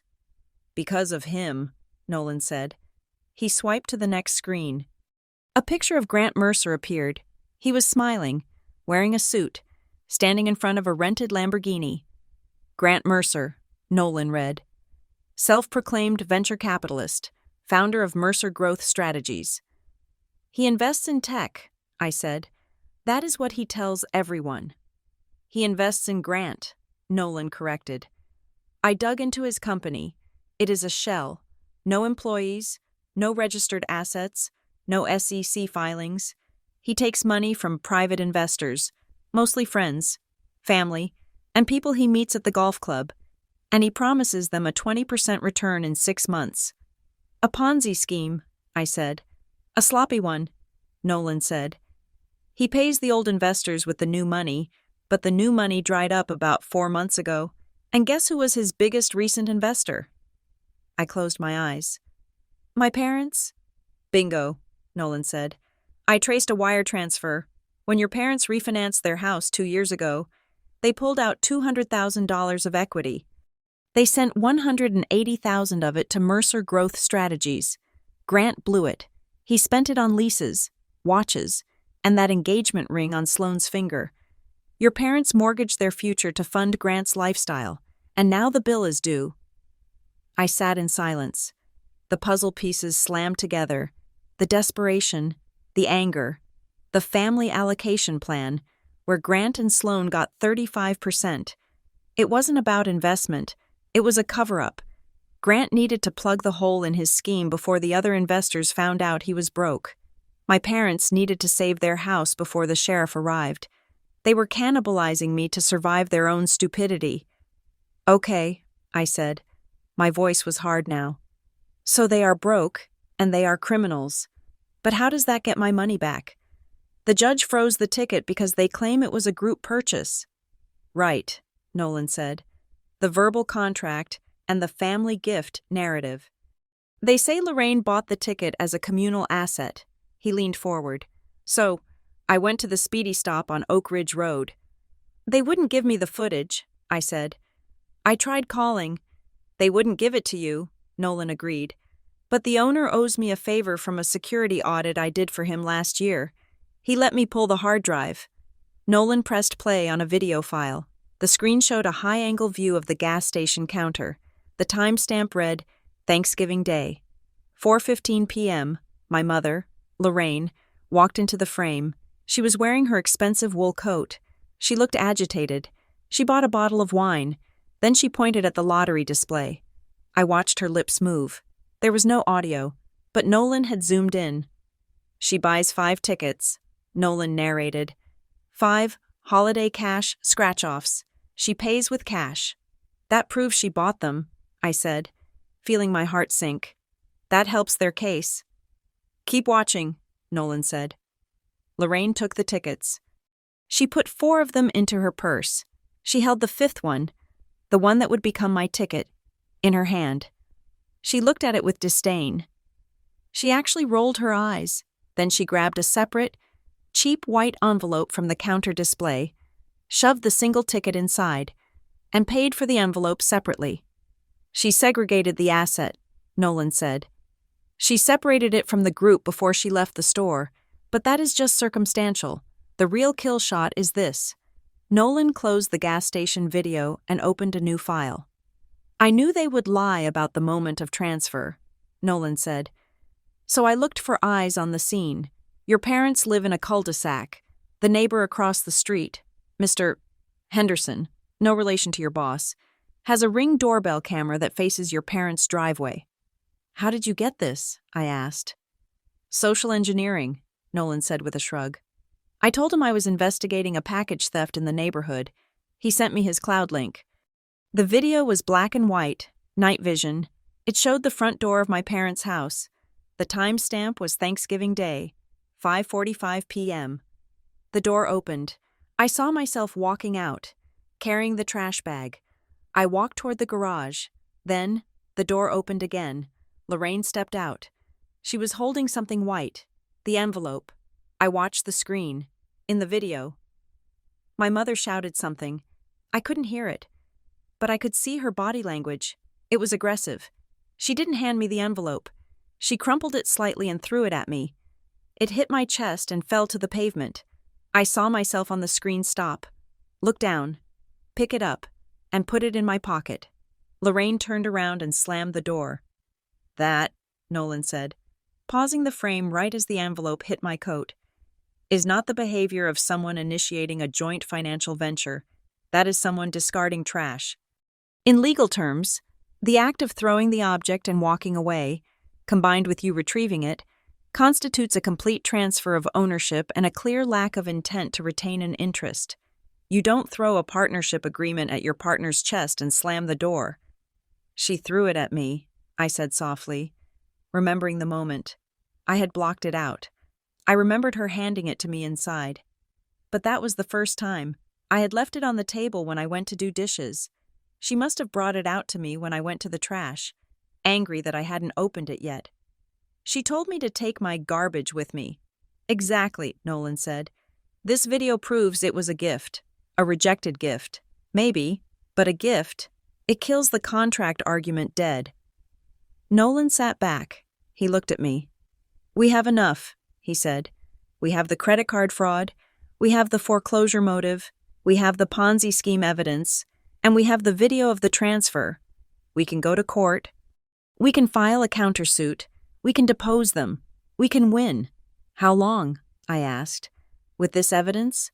Maybe 6 months? Blaine will try to suppress the video. He will argue the foreclosure is irrelevant. It will be a fight. I looked at the calendar on the wall. December 3rd. The foreclosure auction. I looked at my bank balance in my head. $19. I cannot wait 6 months, I said. I cannot wait 6 weeks. I am living in my car. Nolan, the internet is hunting me. My company fired me. If we drag this out, I lose my mind before I get the money. So what do you want to do? Nolan asked. I stood up. I walked over to the printer and picked up the photo of the foreclosure notice. I looked at the picture of Grant smiling in front of his rented car. I don't want to sue them, I said. I want to end them. I want to walk into a room and make them sign a waiver releasing all claims to the ticket. Voluntarily. They will never do that, Nolan said. They are desperate. They are desperate for secrecy, I said. Grant needs his investors to not know he is a fraud. My parents need the neighbors to not know they are losing the house. Sloane needs her followers to not know she is a liar. I turned to Nolan. I need you to set up a meeting, I said. Call Miles. Tell him to contact Victor Blaine. Tell him I am ready to surrender. Tell him I am broken. I am out of money. And I am ready to sign the family allocation plan. Nolan raised an eyebrow. You are going to fake a capitulation? I am going to get them all in one room, I said. I want Grant, Sloane, Mom, Dad, and their lawyer. I want them sitting at a table, thinking they have won. I want them to feel the pen in their hands. And then? Nolan asked. And then? I said, tapping the stack of evidence files on his desk. We are going to lock the door and show them what we found. We are going to offer them a choice. They can sign a full release and walk away with their secrets intact, or I send this file to the district attorney, the SEC, and Sloane's brand sponsors before they leave the room. Nolan stared at me for a long moment. Then, a slow, sharp grin spread across his face. "I like it," he said. "It is high risk. If they call your bluff, you are back to square one." "It is not a bluff," I said. "I am done being the daughter who cleans the pots. If they want to play dirty, let's show them what filth really looks like." "Where do you want to do it?" Nolan asked. "Not at a law office," I said. "Somewhere neutral. Somewhere they feel important. Reserve the private dining room at the Capitol Grill. I will put it on my credit card." "The one that is frozen?" "No," I said. "Use the one my mother opened in my name, the one with the $20,000 limit. Since she claims what is mine is ours, I figure she won't mind paying for her own execution." Nolan laughed. It was a dark, approving sound. "I will make the call." I looked at the screen one last time, at the image of the ticket flying through the air in the gray Minnesota dusk. "Game over," I whispered. Miles Kessler sat across from me at a folding table in Nolan's warehouse, looking entirely out of place in his Italian wool suit. He was tapping a gold pen against a stack of legal pads, his expression somewhere between admiration and professional concern. "The motion to dissolve the injunction is ready," Miles said. "I have drafted the affidavit regarding the identity theft. I have the police report number. I have the bank's fraud analysis. If we go into court next week, we win. It might take 2 days. It might take 2 months for the appeals to die down. But we win." "2 months is too long," I said. "And winning in court doesn't stop them. It just makes them angry. It makes them martyrs. Sloan will spin it that I used high-priced lawyers to crush my poor parents on a technicality." "So we go with the alternative," Miles said, closing the folder. "The trap." "It is not a trap," I said, pouring myself another cup of lukewarm coffee. "It is a settlement conference. I am giving them exactly what they asked for. I am just bringing a few extra guests. I have arranged for the notary," Miles said. "And I have a contact at the bank who has agreed to attend as an impartial witness to the financial restructuring. But Isla, you need to understand the risk. If you walk into that room and sign the wrong line, or if they record you admitting to something you didn't do, it could complicate the fraud case." "I am not signing anything," I said. "I am there to make them sign." I turned to Nolan. He was assembling 3 black binders. They were identical. He slid one toward me. "The kill kit," Nolan said. I opened it. It was a chronological dismantling of the Miller family myth. Page 1. The foreclosure notice, magnified to show the date. Page 2. The credit report showing the unauthorized accounts opened in my name from my parents' IP address. Page 3. The transcript of the surveillance footage from the gas station, showing the separate purchase. Page 4. The still image of Lorraine throwing the ticket at my chest. Page 5. The bank statement for the cruise, highlighting the transaction time versus the ticket scratch time. "It is beautiful," I said, "but it is not enough. They will deny it. They will say the camera footage is blurry. They will say I authorized the credit cards verbally." "That is why we need the leverage," Nolan said. He looked at Miles. "Did you get it?" Miles reached into his briefcase. He pulled out a single document, bound in a blue cover. He placed it on the table with a heavy thud. "It wasn't cheap to expedite," Miles said. "And I had to call in a favor with a private lender to bridge the capital since your winnings are frozen. But the North Star Trust now holds the paper." I picked up the document. Assignment of mortgage. Assigner. Midwest Regional Bank. Assignee. The North Star Trust.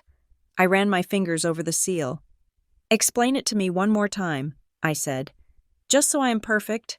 "Your parents stopped paying their mortgage 6 months ago," Miles explained, his voice dropping into his lecturer tone.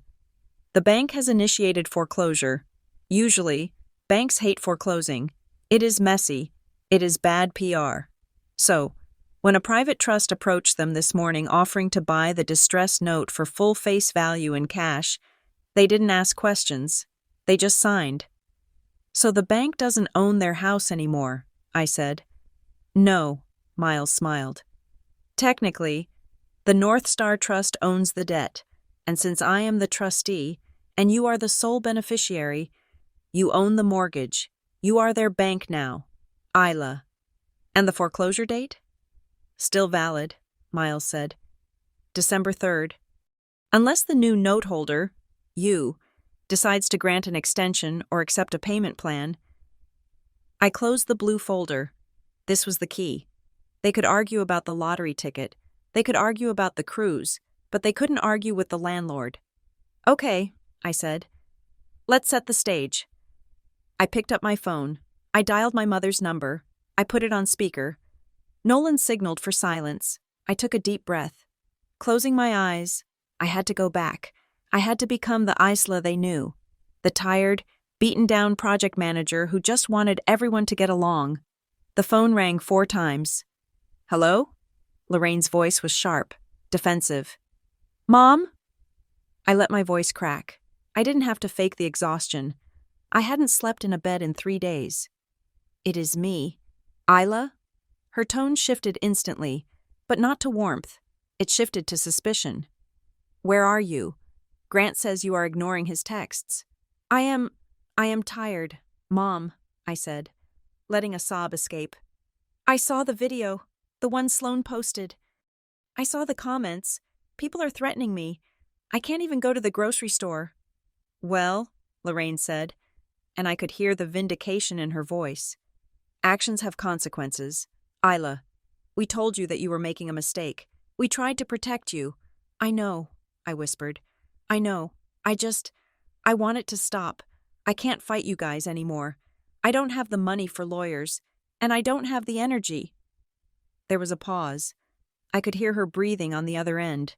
She was assessing the victory. Does that mean you are ready to listen to reason? She asked. Yes, I said. I am ready to sign the allocation plan. Whatever Grant drew up, I just want to pay my rent and get my life back. Oh, honey, Lorraine cooed. The switch was instantaneous. The monster receded, and the martyr appeared. I knew you would come around. Mama just wants to take care of you. We can handle everything. Grant can have the papers ready in an hour. Come to the house. No, I said quickly. Not the house. I don't feel safe driving there with all the people knowing the address, and I don't want to see the neighbors. Then where? I want to do this properly, I said. I want to be done with it. I want a formal reconciliation, a dinner, somewhere nice, neutral ground. A dinner sounds lovely, Lorraine said. We can celebrate. But Mom, I added, I need to ask one thing, to make sure it is legal. So the bank releases the money. I am bringing a lawyer, just to witness the signatures, and I need Grant to bring his lawyer too, and a notary. I want everything signed, sealed, and finished tonight. No more fighting. Of course, Lorraine said. She sounded giddy. Grant's lawyer, Mr. Blaine, is very expensive, but I am sure he will make time for a settlement. Tonight? Tonight, I said. 7 o'clock, the Grand Hotel downtown. I booked the private boardroom in the restaurant. It is quiet. The Grand, Lorraine said. That is very upscale. Can you afford that? I put it on the credit card, I said. The one ending in 4492. That was the card she had opened in my name. Oh, she said, a slight pause. Right. Well, that is fine. We will see you at 7. And Isla, wear something nice. We might take a family picture to show the internet that we are all good. I will, I said. I will look my best. I ended the call. Nolan let out a low whistle. You are terrifying. I learned from the best, I said. I spent the next 3 hours preparing. I did not go to a salon. I went to a truck stop shower to clean off the grime of the last few days. Then I went to a department store. I had $20 left in cash, but I had the emergency credit card that Nolan had helped me reactivate by bypassing the fraud lock, a temporary fix that would last just long enough for dinner. I didn't buy a dress. I bought a suit, a sharp charcoal gray blazer and matching trousers. It was armor. I pulled my hair back into a tight, severe bun. No loose strands, no softness. At 6:30. I met Miles and Nolan in the lobby of the Grand Hotel. The hotel was a relic of old money: marble floors, chandeliers the size of small cars, and velvet drapes that absorbed sound. "The room is ready," Miles said. "I have the notary waiting in the antechamber. He is a retired judge. Actually, very intimidating. He won't tolerate nonsense." "And the bank representative?" "He is already seated," Miles said. "Mr. Sterling. He thinks he is here to oversee a high-value trust distribution. He doesn't know about the fireworks." "Good," I said. "Nolan," I turned to him, "you are not sitting at the table." "I know my place," Nolan said, patting the pocket of his jacket where a digital recorder was humming. "I am the humble paralegal. I will stand by the door and hand out the papers."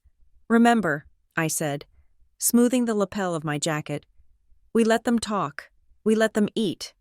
We let them think they are kings and queens. I want them to feel the victory. I want them to taste it." "And then?" Miles asked. "And then we serve the dessert," I said. We walked toward the private dining room. The heavy oak doors were closed. I could hear voices inside. Loud, boisterous voices. Grant's laugh, booming and confident. Sloane's giggle. They were already there. They had arrived early to stake their claim. My heart began to race. Not the fluttering panic of the last few days, but the slow, heavy thud of a war drum. I stopped at the door. I touched the locket around my neck. $100 million, I whispered to myself. It buys a lot of things, but tonight, it buys the truth. I nodded to the doorman. "Open it." The doors swung open. The room was bathed in warm, golden light. A long mahogany table sat in the center, at the far end. My family was seated. Howard was pouring champagne. Lorraine was adjusting her necklace. Sloane was taking a selfie with the menu. Grant was leaning back in his chair, looking like he owned the building. Victor Blaine, their lawyer, sat next to Grant. He was a small man with a sharp face and a suit that cost more than my car. When I walked in, the conversation stopped. They looked at me. They saw the suit. They saw the lack of tears. They saw Miles, the high-powered attorney. Flanking my right, they saw Nolan, the silent sentinel. Flanking my left. For a second, confusion flickered across Grant's face.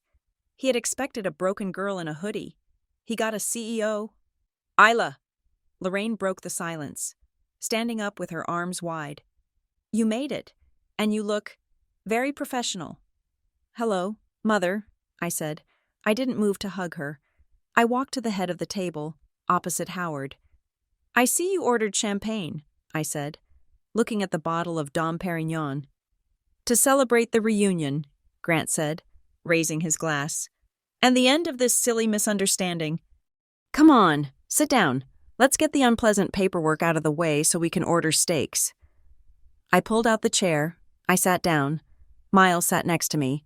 Nolan remained standing by the door, locking it with a soft, audible click. "Yes," I said, placing my hands on the table. "Let's get the paperwork out of the way." Victor Blaine slid a thick stack of documents across the mahogany surface. "Standard agreement," Blaine said, his voice oily.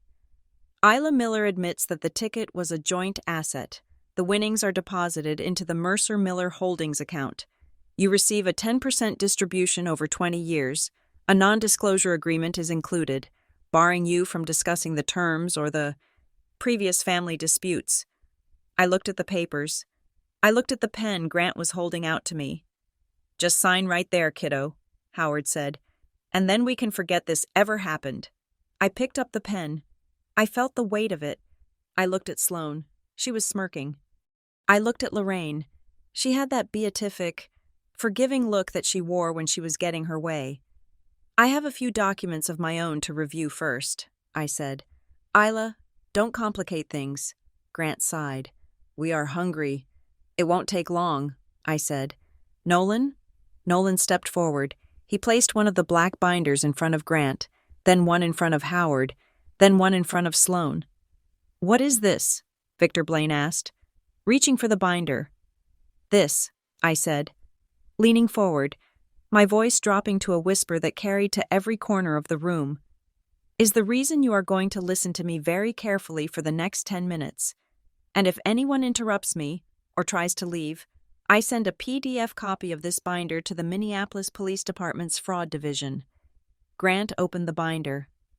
I watched his eyes scan the first page.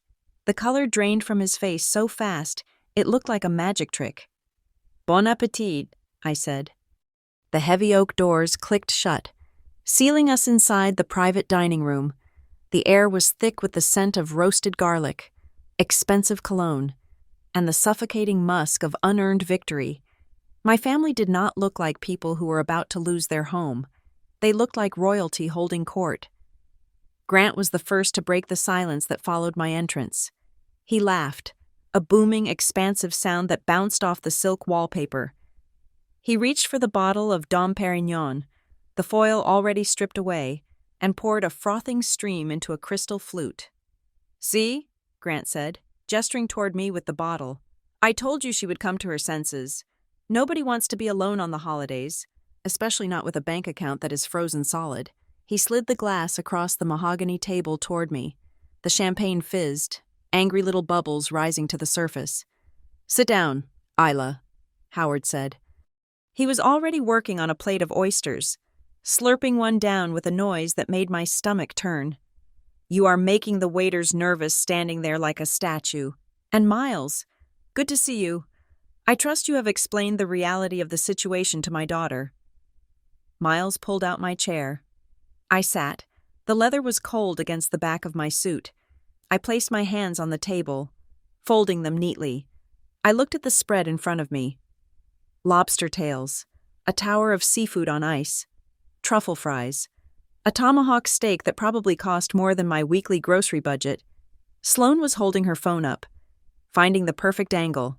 She tilted her head, pouty lips slightly parted, making sure the champagne bottle and the blurry figures of our happy family were in the frame. "Hold on," she said, tapping the screen. "Just need to get the lighting right. And posted. Caption. Family is forever. Tough times make us stronger. Reunited Miller strong." She set the phone down and beamed at me. It was a terrifying expression, devoid of any genuine emotion.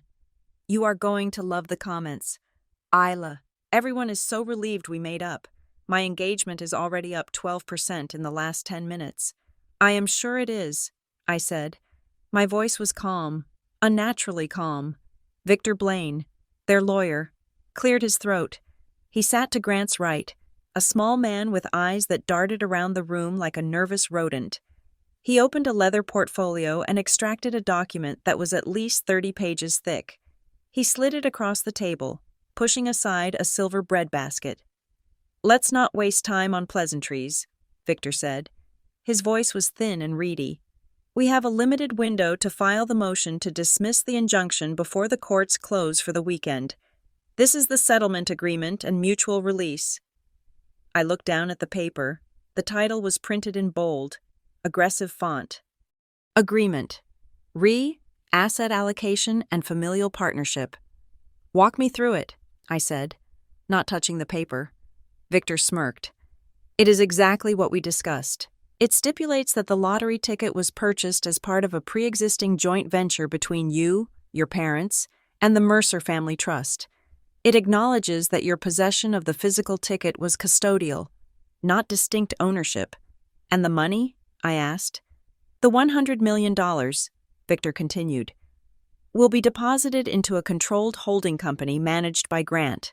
From there, the funds will be distributed, 40% to your parents for their retirement and medical needs, 35% to the Mercer Growth Fund for investment purposes, 10% to be held in a trust for you, distributed in monthly stipends over a period of 20 years. 10%, I repeated, over 20 years. It is for your own good. Isla, Grant interjected, leaning back and spreading his arms along the top of the banquette seating. You are not a financial person. You are a project manager. You deal with concrete and permits. You don't know how to handle 8-figure liquidity. If we gave you that money, you would blow it on charity or bad real estate. We are going to grow it. We are going to build a dynasty. And the remaining 15%? I asked. Tax reserves and legal fees, Victor said quickly. My firm's fees are substantial, given the emergency nature of the work. I looked at the document again. I flipped to page 5, Clause 7A, confidentiality and non-disparagement. The party of the second part, Isla Miller, agrees to a lifetime ban on discussing the terms of this agreement. The events of Thanksgiving Day, or any financial dealings of the Miller/Mercer family with any media outlet, social media platform, or third party. Violation of this clause will result in the immediate forfeiture of all remaining stipend payments. A gag order, I said. Standard procedure, Howard said, waving an oyster shell. We need to protect the family name. Sloan has a reputation. Grant has investors. We can't have you running to the tabloids every time you have a bad day. Sign it. Isla, Grant said. His tone shifted. It wasn't a request anymore. It was an order. Sign it, and the hostility stops. The reviews on your company? We can make those disappear. The trolls on the internet? Sloan can post a video telling them to back off. You get your life back. You get a nice allowance. You can go back to being you. He looked at me with a mixture of pity and contempt. He thought he was being generous. He thought he was the benevolent king throwing scraps to the peasant who had dared to revolt. I reached out and touched the paper. I felt the texture of the expensive bond. I am ready to end this, I said softly. Lorraine let out a long, dramatic sigh. Oh, thank heavens. I knew you were still my daughter in there somewhere. I told Howard. She is just confused. She is just scared. I am scared, I said. I looked up, meeting her eyes. I am scared of doing anything illegal. That is why I brought Mr. Sterling from the bank. I gestured to the man sitting quietly in the corner, clutching his briefcase. Mr. Sterling nodded nervously. And the notary, I added, nodding to the older gentleman standing by the window. Legal is good, Grant said, though he looked slightly annoyed at the audience. Let's get it done. I have a few questions before I sign, I said, just for clarity, so there are no misunderstandings later. Go ahead, Victor said, checking his watch. But make it quick. I picked up the champagne glass. I didn't drink. I just swirled the liquid, watching the bubbles die. This debt consolidation, I said. The agreement says all family debts are to be paid from the central fund before any distribution. Does that include the credit cards? Yes, Howard said impatiently. Everything gets zeroed out. Clean slate. And the cruise? I asked. The table went quiet for a fraction of a second. What about it? Sloan snapped. It is canceled. Move on. I just want to know, I said, widening my eyes slightly, feigning confusion. The $5,800 that was charged to my card, the bank is asking me about it. They have an open fraud investigation. If I sign this, am I admitting that I authorized that charge? Grant rolled his eyes. Isla, are we really going to nitpick over pennies when we are talking about $100 million? It is not pennies to the bank, I said. It is a federal crime if it wasn't authorized. I just need to know who paid for it and how. Lorraine laughed. It was a high, nervous titter. Oh, for goodness sake, Isla. We didn't steal anything. We just used the card. Used it? I asked. But I had the card in my wallet, in my purse. I have the numbers written down in my address book, Lorraine said, taking a sip of wine. From when we ordered those concert tickets last year, I needed to book the suite quickly before the sale ended. And your father's card was, well, having a technical issue. So I used yours. I was going to tell you, I was going to pay you back as soon as the bonus came in. So you typed in my numbers, I said slowly. Without asking me. We are family, Lorraine cried, throwing her hands up. What is mine is yours. Why do you have to make everything sound so ugly? It was a loan, a surprise loan. A surprise loan, I repeated. I looked at the notary. He was scribbling in his logbook. I looked at Nolan, who was standing by the door, his hand resting casually in his jacket pocket. I knew the red light on the recorder was burning steady. "Okay," I said. "I just want to be safe. Can we add a line to the agreement? Just a small addendum, stating that the family acknowledges using Isla Miller's credit card information to purchase the Royal Caribbean cruise without her prior presence. To be reimbursed from the settlement." Victor Blaine frowned. "That is unnecessary language. It implies liability." "I insist," I said. "For my peace of mind, if I am going to sign away $90 million, I want to know I won't be arrested for filing a false police report about the credit card." Grant slammed his hand on the table. The cutlery jumped. "Fine," he shouted. "Add the damn line. Who cares? Write it in the margins. We use the card. Happy? Jesus, Isla, you are exhausting. You always have to be the martyr." "Victor, write it in," Howard commanded. Victor sighed, pulled out a fountain pen, and scribbled a sentence in the margin of page 4. He pushed the document back to me. "There," Victor sneered. "Acknowledged. Now sign." I looked at the handwritten note. The parties acknowledged the use of the claimant's credit facility for travel expenses, to be repaid. It wasn't a confession to a crime in their eyes. It was just a bookkeeping entry. But to a prosecutor, combined with the timestamp I had in my pocket, it was a confession to wire fraud. "Thank you," I said. "I appreciate the transparency." "You are so dramatic," Sloane muttered, shaking her head. She picked up a fork and stabbed a piece of melon. "You always make everything about you." "Oh, look at me, the victim. It is pathetic." I looked at her. I smiled. It wasn't the smile of a sister. It was the smile of a demolition expert watching the fuse burn down. "Yeah," I said softly. "I guess I am." I picked up the heavy, gold-plated pen Grant had placed in front of me. I held it over the signature line. The room held its breath. Howard leaned forward, his eyes greedy. Lorraine stopped drinking. Grant watched the tip of the pen like a hawk watching a mouse. Even Victor stopped fidgeting. They saw the money. They saw the house being saved. They saw the investors being paid off. They saw the lie becoming truth. I lowered the pen. The tip touched the paper. Then, I stopped. I lifted the pen. I set it down on the table with a deliberate, soft click. "Wait," I said. "What now?" Grant hissed, his veins bulging in his neck. "Sign the paper, Isla." "Before I sign," I said, leaning back in my chair and crossing my arms, "I want you to confirm one more thing." "What?" Howard barked. "What could you possibly want now?" "I want to know about the foreclosure," I said. The silence that followed was not the silence of anticipation. It was the silence of a vacuum. The air was sucked out of the room instantly. Howard dropped his oyster fork. It clattered against the china plate. A sharp, jarring sound. Lorraine's face went gray, the flush of the wine draining away to leave her looking haggard and old. Grant froze. His eyes flicked to Howard, then to me. "I don't know what you're talking about," Howard said. His voice was shaking. "Foreclosure? That is ridiculous. We own the house free and clear."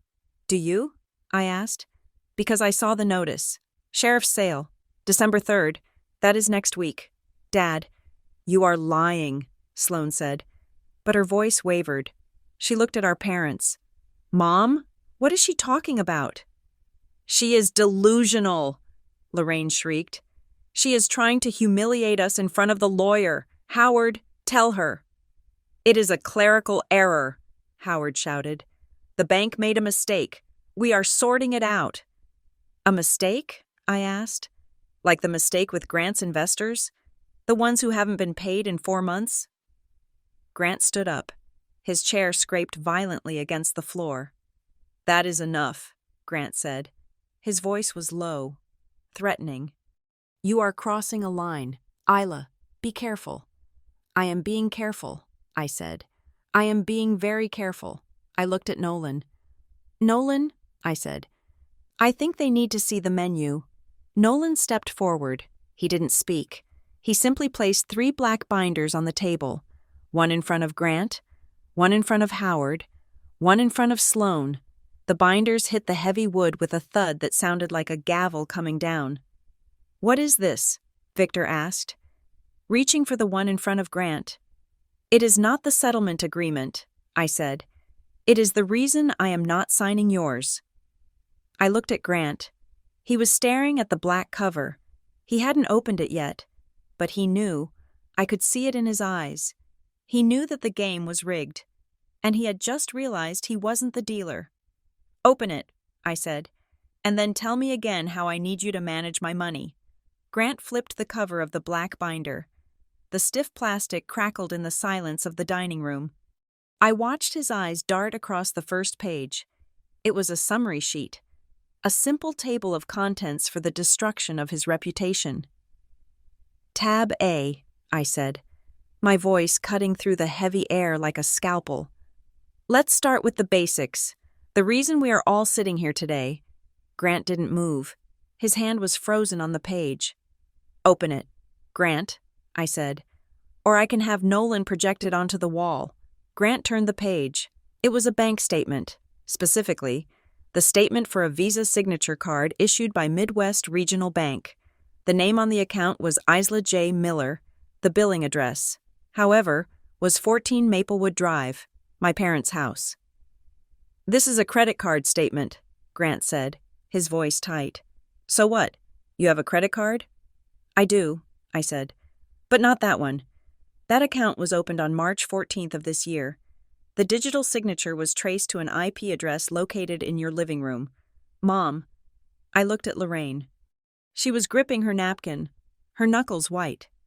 "The statement details $28,000 in purchases over the last 6 months," I continued, reciting the numbers from memory. $4,000 at Restoration Hardware for the beige sectional you are sitting on in the video Sloane posted, $2,000 for flights to Napa Valley, and of course, the $5,842 for the Royal Caribbean cruise. "This is private financial data," Victor Blaine stammered, reaching for the binder. "You obtained this illegally."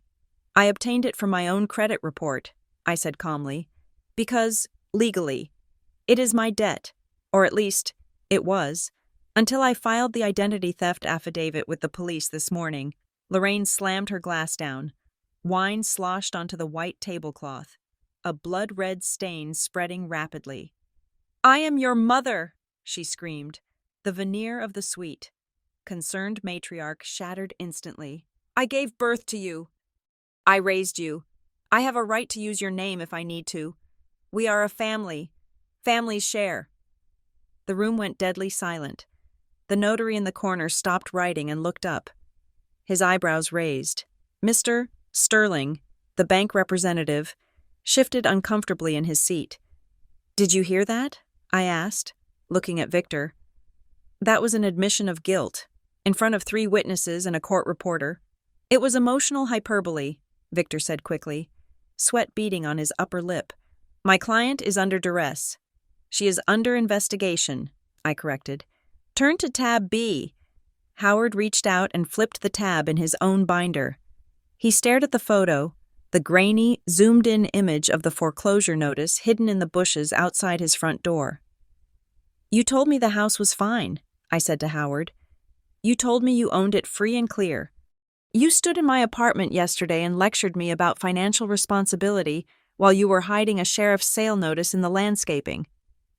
Howard's mouth opened and closed, but no sound came out. He looked small. The bluster, the arrogance of the patriarch, it all evaporated, leaving behind a terrified old man. "December 3rd, I said. "That is the auction date. You are 8 days away from being evicted." Sloane gasped. She turned to Howard, her eyes wide with horror. Not horror for him, I realized, but horror for herself. "Dad?" she whispered. "Is that true? You said the bank was just being difficult about the refinance. You said we were liquid." "We are liquid," Howard insisted, his voice cracking. "It is just a cash flow timing issue. Once Grant's fund pays out the dividends, we clear the mortgage in one check." "Right. Grant?" Howard turned to Grant.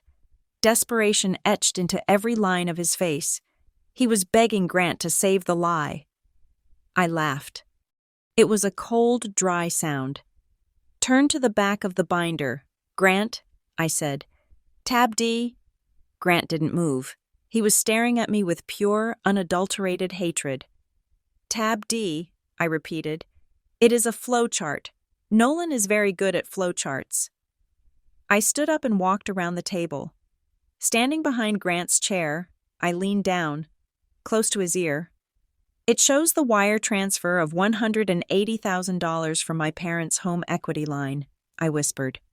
It goes into Mercer Growth Strategies, and then, 24 hours later, it goes out, not to a tech startup, not to a bond fund.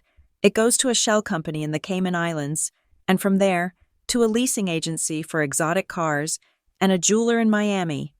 I straightened up and looked at Sloane. That diamond on your finger? I pointed to the ring she was twisting nervously. That is not a symbol of Grant's success. That is Mom and Dad's house.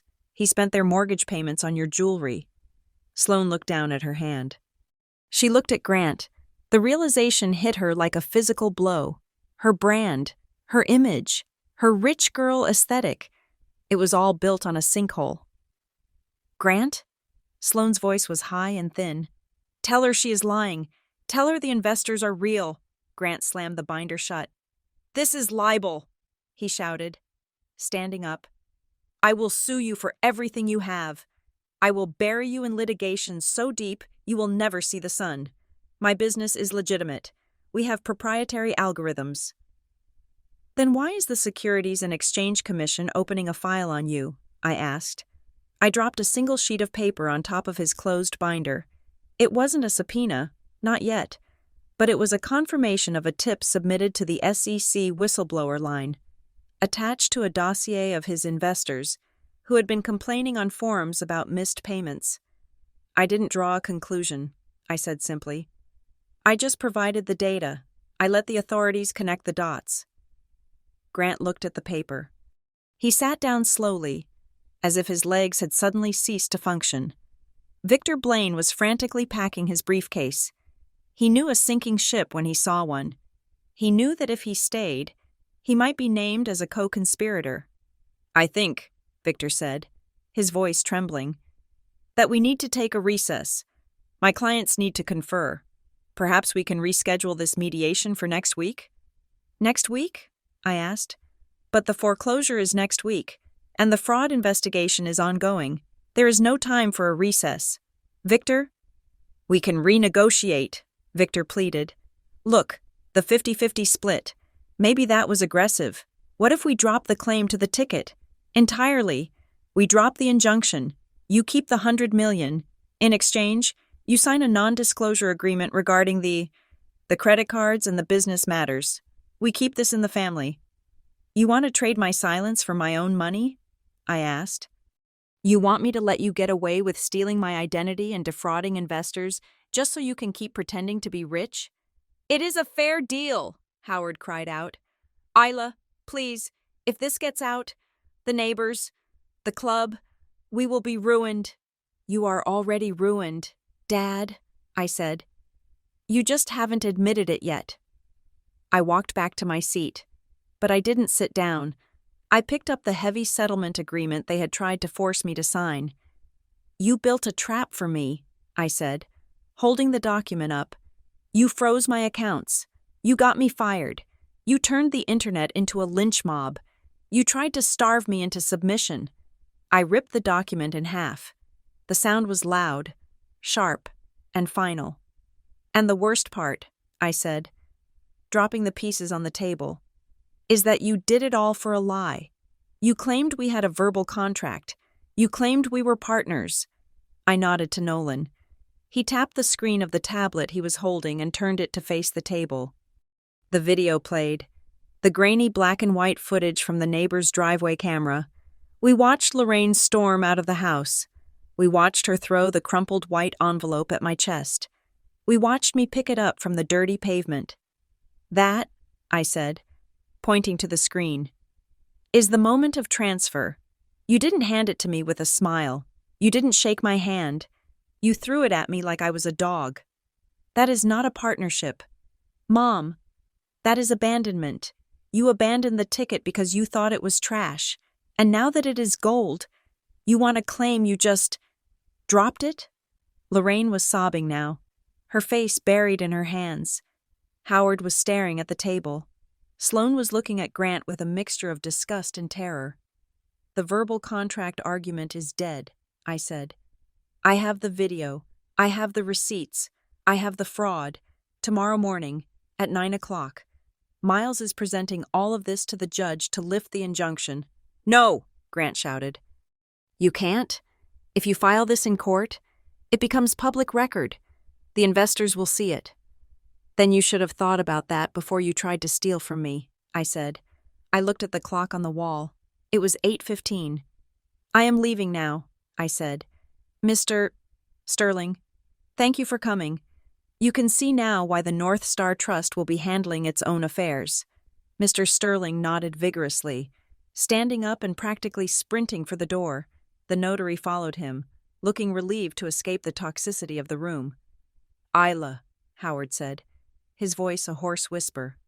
Please, the house. If the news gets out, we have nowhere to go. You can't let them throw us on the street. We are your parents.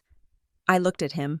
I looked at the man who had sat at the head of the table for 30 years, carving turkeys and dispensing criticism, while borrowing money he couldn't pay back to fund a life he couldn't afford. I felt a flicker of something, not pity, not love, but power. Total, absolute control. The house, I said thoughtfully. Right. The auction is December 3rd. I paused. I let the silence stretch until it was painful. Maybe the house won't be auctioned in time, I said softly. Howard's head snapped up. Hope, desperate and pathetic, flared in his eyes. What? What do you mean? I didn't answer. I didn't tell him that I had already bought the debt. I didn't tell him that I was the one holding the axe. I wanted him to wonder. I wanted him to spend every second of the next week staring at the phone, waiting for a savior who looked exactly like the daughter he had tormented. I guess you will find out, I said. I turned to Sloane. And Sloane? I said. If I were you, I would delete that video. Not because I care about the comments anymore, but because when the truth comes out about Grant's business, you don't want to be on record defending him. Sloane went pale. She grabbed her phone from the table.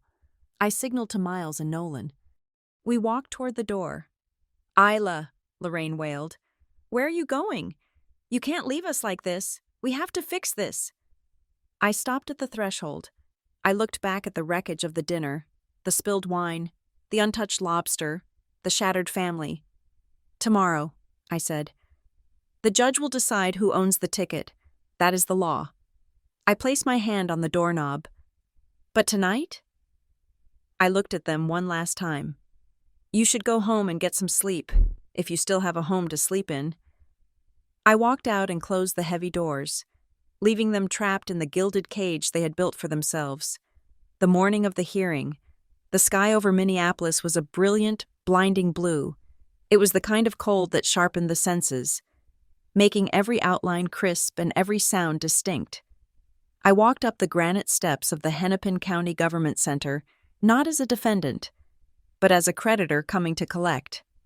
Miles walked beside me, carrying a single, slim briefcase.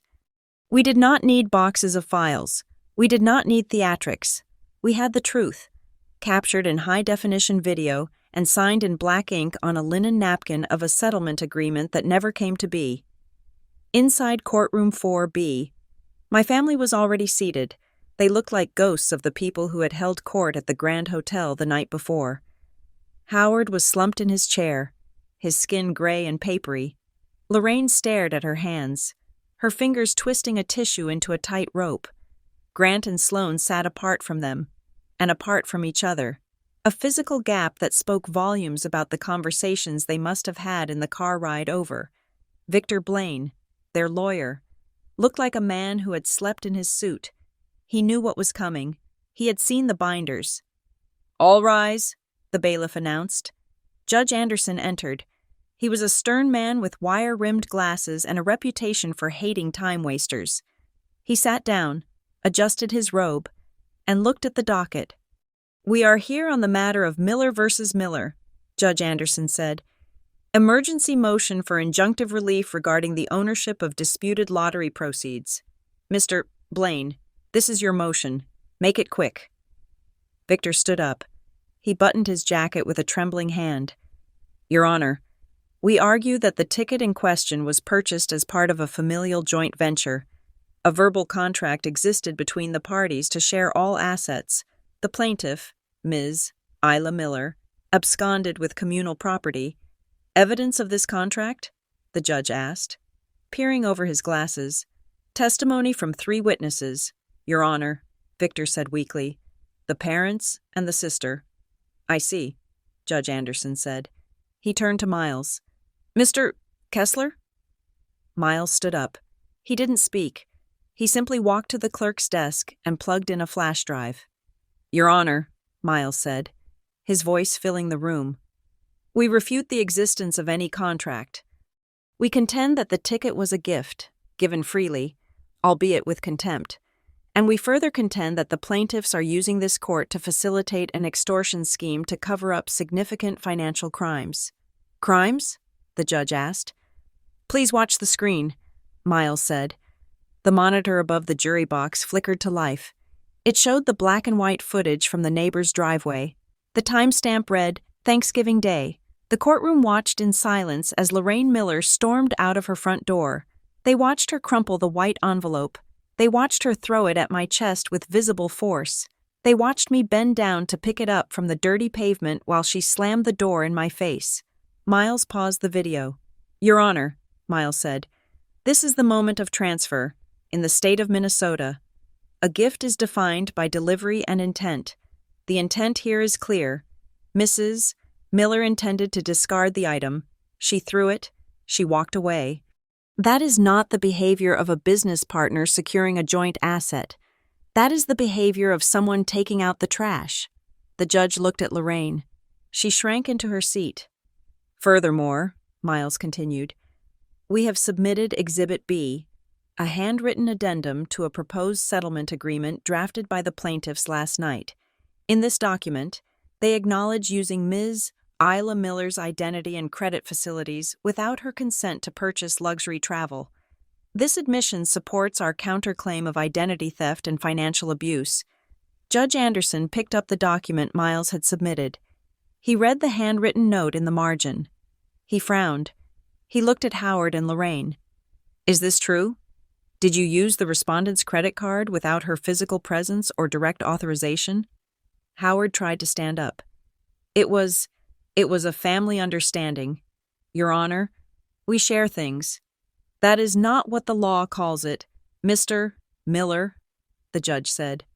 His voice was like a hammer striking steel. Judge Anderson didn't need a recess. He didn't need to deliberate. He closed the file. "The motion for a preliminary injunction is denied," the judge ruled. "The court finds that the lottery ticket is the sole property of Isla Miller. The evidence shows a clear, completed gift. The claim of a verbal contract is contradicted by the physical evidence of the interaction." He paused, looking directly at Grant and my parents. "Furthermore," the judge said, "given the admission of unauthorized credit use and the evidence of identity theft presented in the respondent's brief, I am referring this matter to the Hennepin County District Attorney's Office for investigation into potential fraud and elder financial abuse statutes. The temporary freeze on the lottery funds is lifted immediately. The State Lottery Commission is ordered to process the claim for the North Star Trust." He banged the gavel. "Case closed." The sound of the gavel was not loud, but it felt like a thunderclap. I didn't smile. I didn't cheer. I just felt a massive weight lift off my shoulders. Floating up into the high ceiling of the courtroom, I stood up. Miles shook my hand. "Congratulations, Isla." "Thank you, Miles," I said, "for everything." I turned to leave. My family was standing in the aisle, blocking my path. They looked shell-shocked. The reality hadn't fully sunk in yet. They were still processing the loss of the money. but they hadn't realized the rest of the avalanche was coming. "Isla," Howard said. His voice was shaking. "You won. Fine, you won. But what about us? The investigation? The DA? You have to tell them to stop. You can't let them prosecute your mother." "It is out of my hands." "Dad," I said. "The judge made the referral. It is the state versus you now." "And the house?" Lorraine grabbed my arm. Her grip was weak, desperate. "The auction is Tuesday. You said... Last night you said it might not happen. Did you stop it? Did you pay it off?" I looked at her hand on my sleeve. I gently removed it. "I didn't pay it off," I said. "I bought it?" Lorraine blinked. "What?" "The North Star Trust purchased the distressed mortgage note from your bank yesterday," I explained calmly. "I am the lender now. Mom, I own the debt." "So," Howard's eyes lit up with a pathetic hope. "So we can stay? You will let us stay?" I reached into my bag. I pulled out a manila envelope. I handed it to Howard. "This is a notice to quit," I said. "It is the legal formalization of the foreclosure. You have 30 days to vacate the premises." "Vacate?" Howard screamed. "You are kicking us out? Where will we go? We have no money. Grant lost it all." I looked at Grant. He was standing near the wall, furiously typing on his phone. He looked up, his face pale. "I can't access the accounts," Grant whispered. "The SEC just froze the Mercer Growth Fund." "They are at my office, right now." Sloan let out a sob. "My contracts," she wailed. "If this gets out, I lose the beauty partnership. Isla, please. You have $100 million. You can't leave us homeless." "I am not leaving you homeless," I said. I pulled out a second document, a lease agreement. "I have purchased a 2-bedroom apartment in a complex in St. Paul," I said. "It is clean, it is safe, and the rent is paid indefinitely by the trust. The utilities are covered. You will have a roof over your heads and heat in the winter." Howard looked at the paper. "An apartment? In St. Paul? But our furniture won't fit. Our friends. The neighborhood." "You don't have friends in the neighborhood anymore." "Dad," I said. "You have people watching you hide foreclosure notices in the bushes. This is a fresh start. No mortgage, no crushing debt, just a simple life." "And money?" Lorraine asked. "Will you give us cash for expenses?" "No," I said firmly. "I will not give you cash to invest in Grant's schemes or to buy things you don't need to impress people who don't care. I will set up a grocery delivery service. I will pay for your medical insurance directly.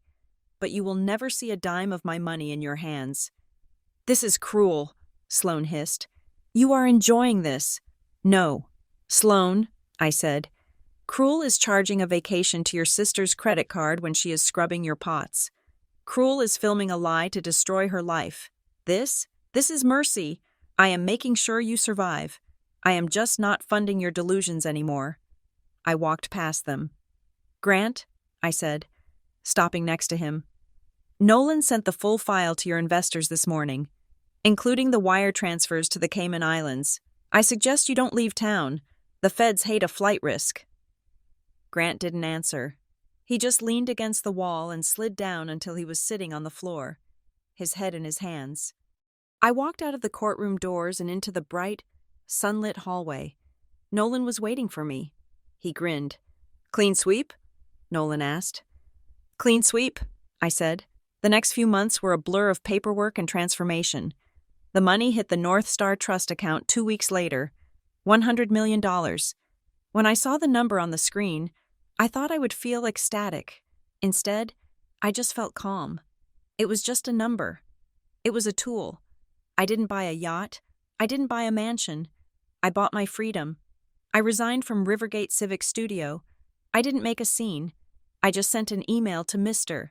Henderson attaching the judge's ruling and a resignation letter. He replied begging me to stay, saying the misunderstanding could be smoothed over. I deleted the email without replying. I started my own firm, Miller Urban Design. My first client was myself. The house on Maplewood Drive, the house where I had been made to feel small, the house where I was told to take off my shoes so I wouldn't dirty the carpet, was vacated on January 2nd. My parents moved into the apartment I bought. They complained about the size. They complained about the view, but they moved. They had no choice. Grant was indicted on 12 counts of wire fraud and securities fraud. He is currently awaiting trial, and since Sloane's name was on several of the shell companies, she is spending her time meeting with public defenders rather than posting skincare routines. I didn't sell the house. I didn't rent it out. I bulldozed it. It took 3 days to tear down the colonial facade, the grand pillars, and the beige living room. When the lot was empty, just a square of dirt in the middle of the suburbs, I went to work. I used the money to rezone the land. I hired landscape architects. I planted trees, oaks, maples, and birch. I built a playground with accessible equipment for kids with disabilities. I built a community garden with raised beds where the neighbors could grow vegetables. I named it the Welcome Park. 6 months after the trial, on a warm June afternoon, I stood at the gate of the park. It was opening day. Children were running on the grass. A group of seniors were planting tomatoes in the garden beds. The air smelled of soil and blooming lilacs. There was a sign at the entrance. I had designed it myself. The Welcome Park, open to all. No entry fee. Please, keep your shoes on. Get dirty. I watched a little girl jump into a mud puddle, laughing as the brown water splashed onto her leggings. Her mother didn't scold her. She just laughed too. I reached into my pocket.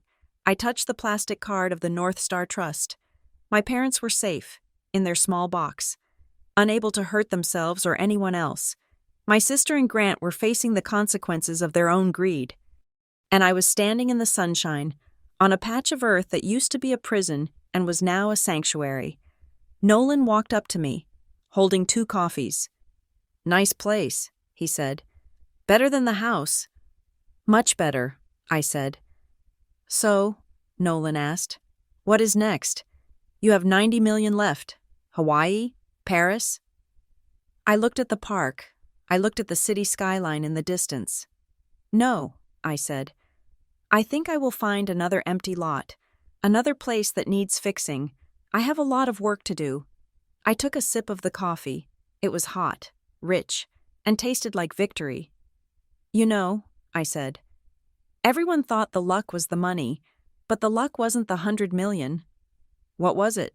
Nolan asked. "The luck," I said, watching the little girl run free across the grass. Was that for 28 seconds? The world stopped, and I finally saw who they were. The money didn't save me. Nolan. The truth did. And the freedom to never, ever have to ask for their permission again? That is worth more than any jackpot. I turned and walked into the park, my boots crunching on the gravel, ready to get my hands dirty. Thank you so much for listening to my story. I hope it reminded you that your worth is never defined by how others treat you, and that sometimes the biggest win is just walking away.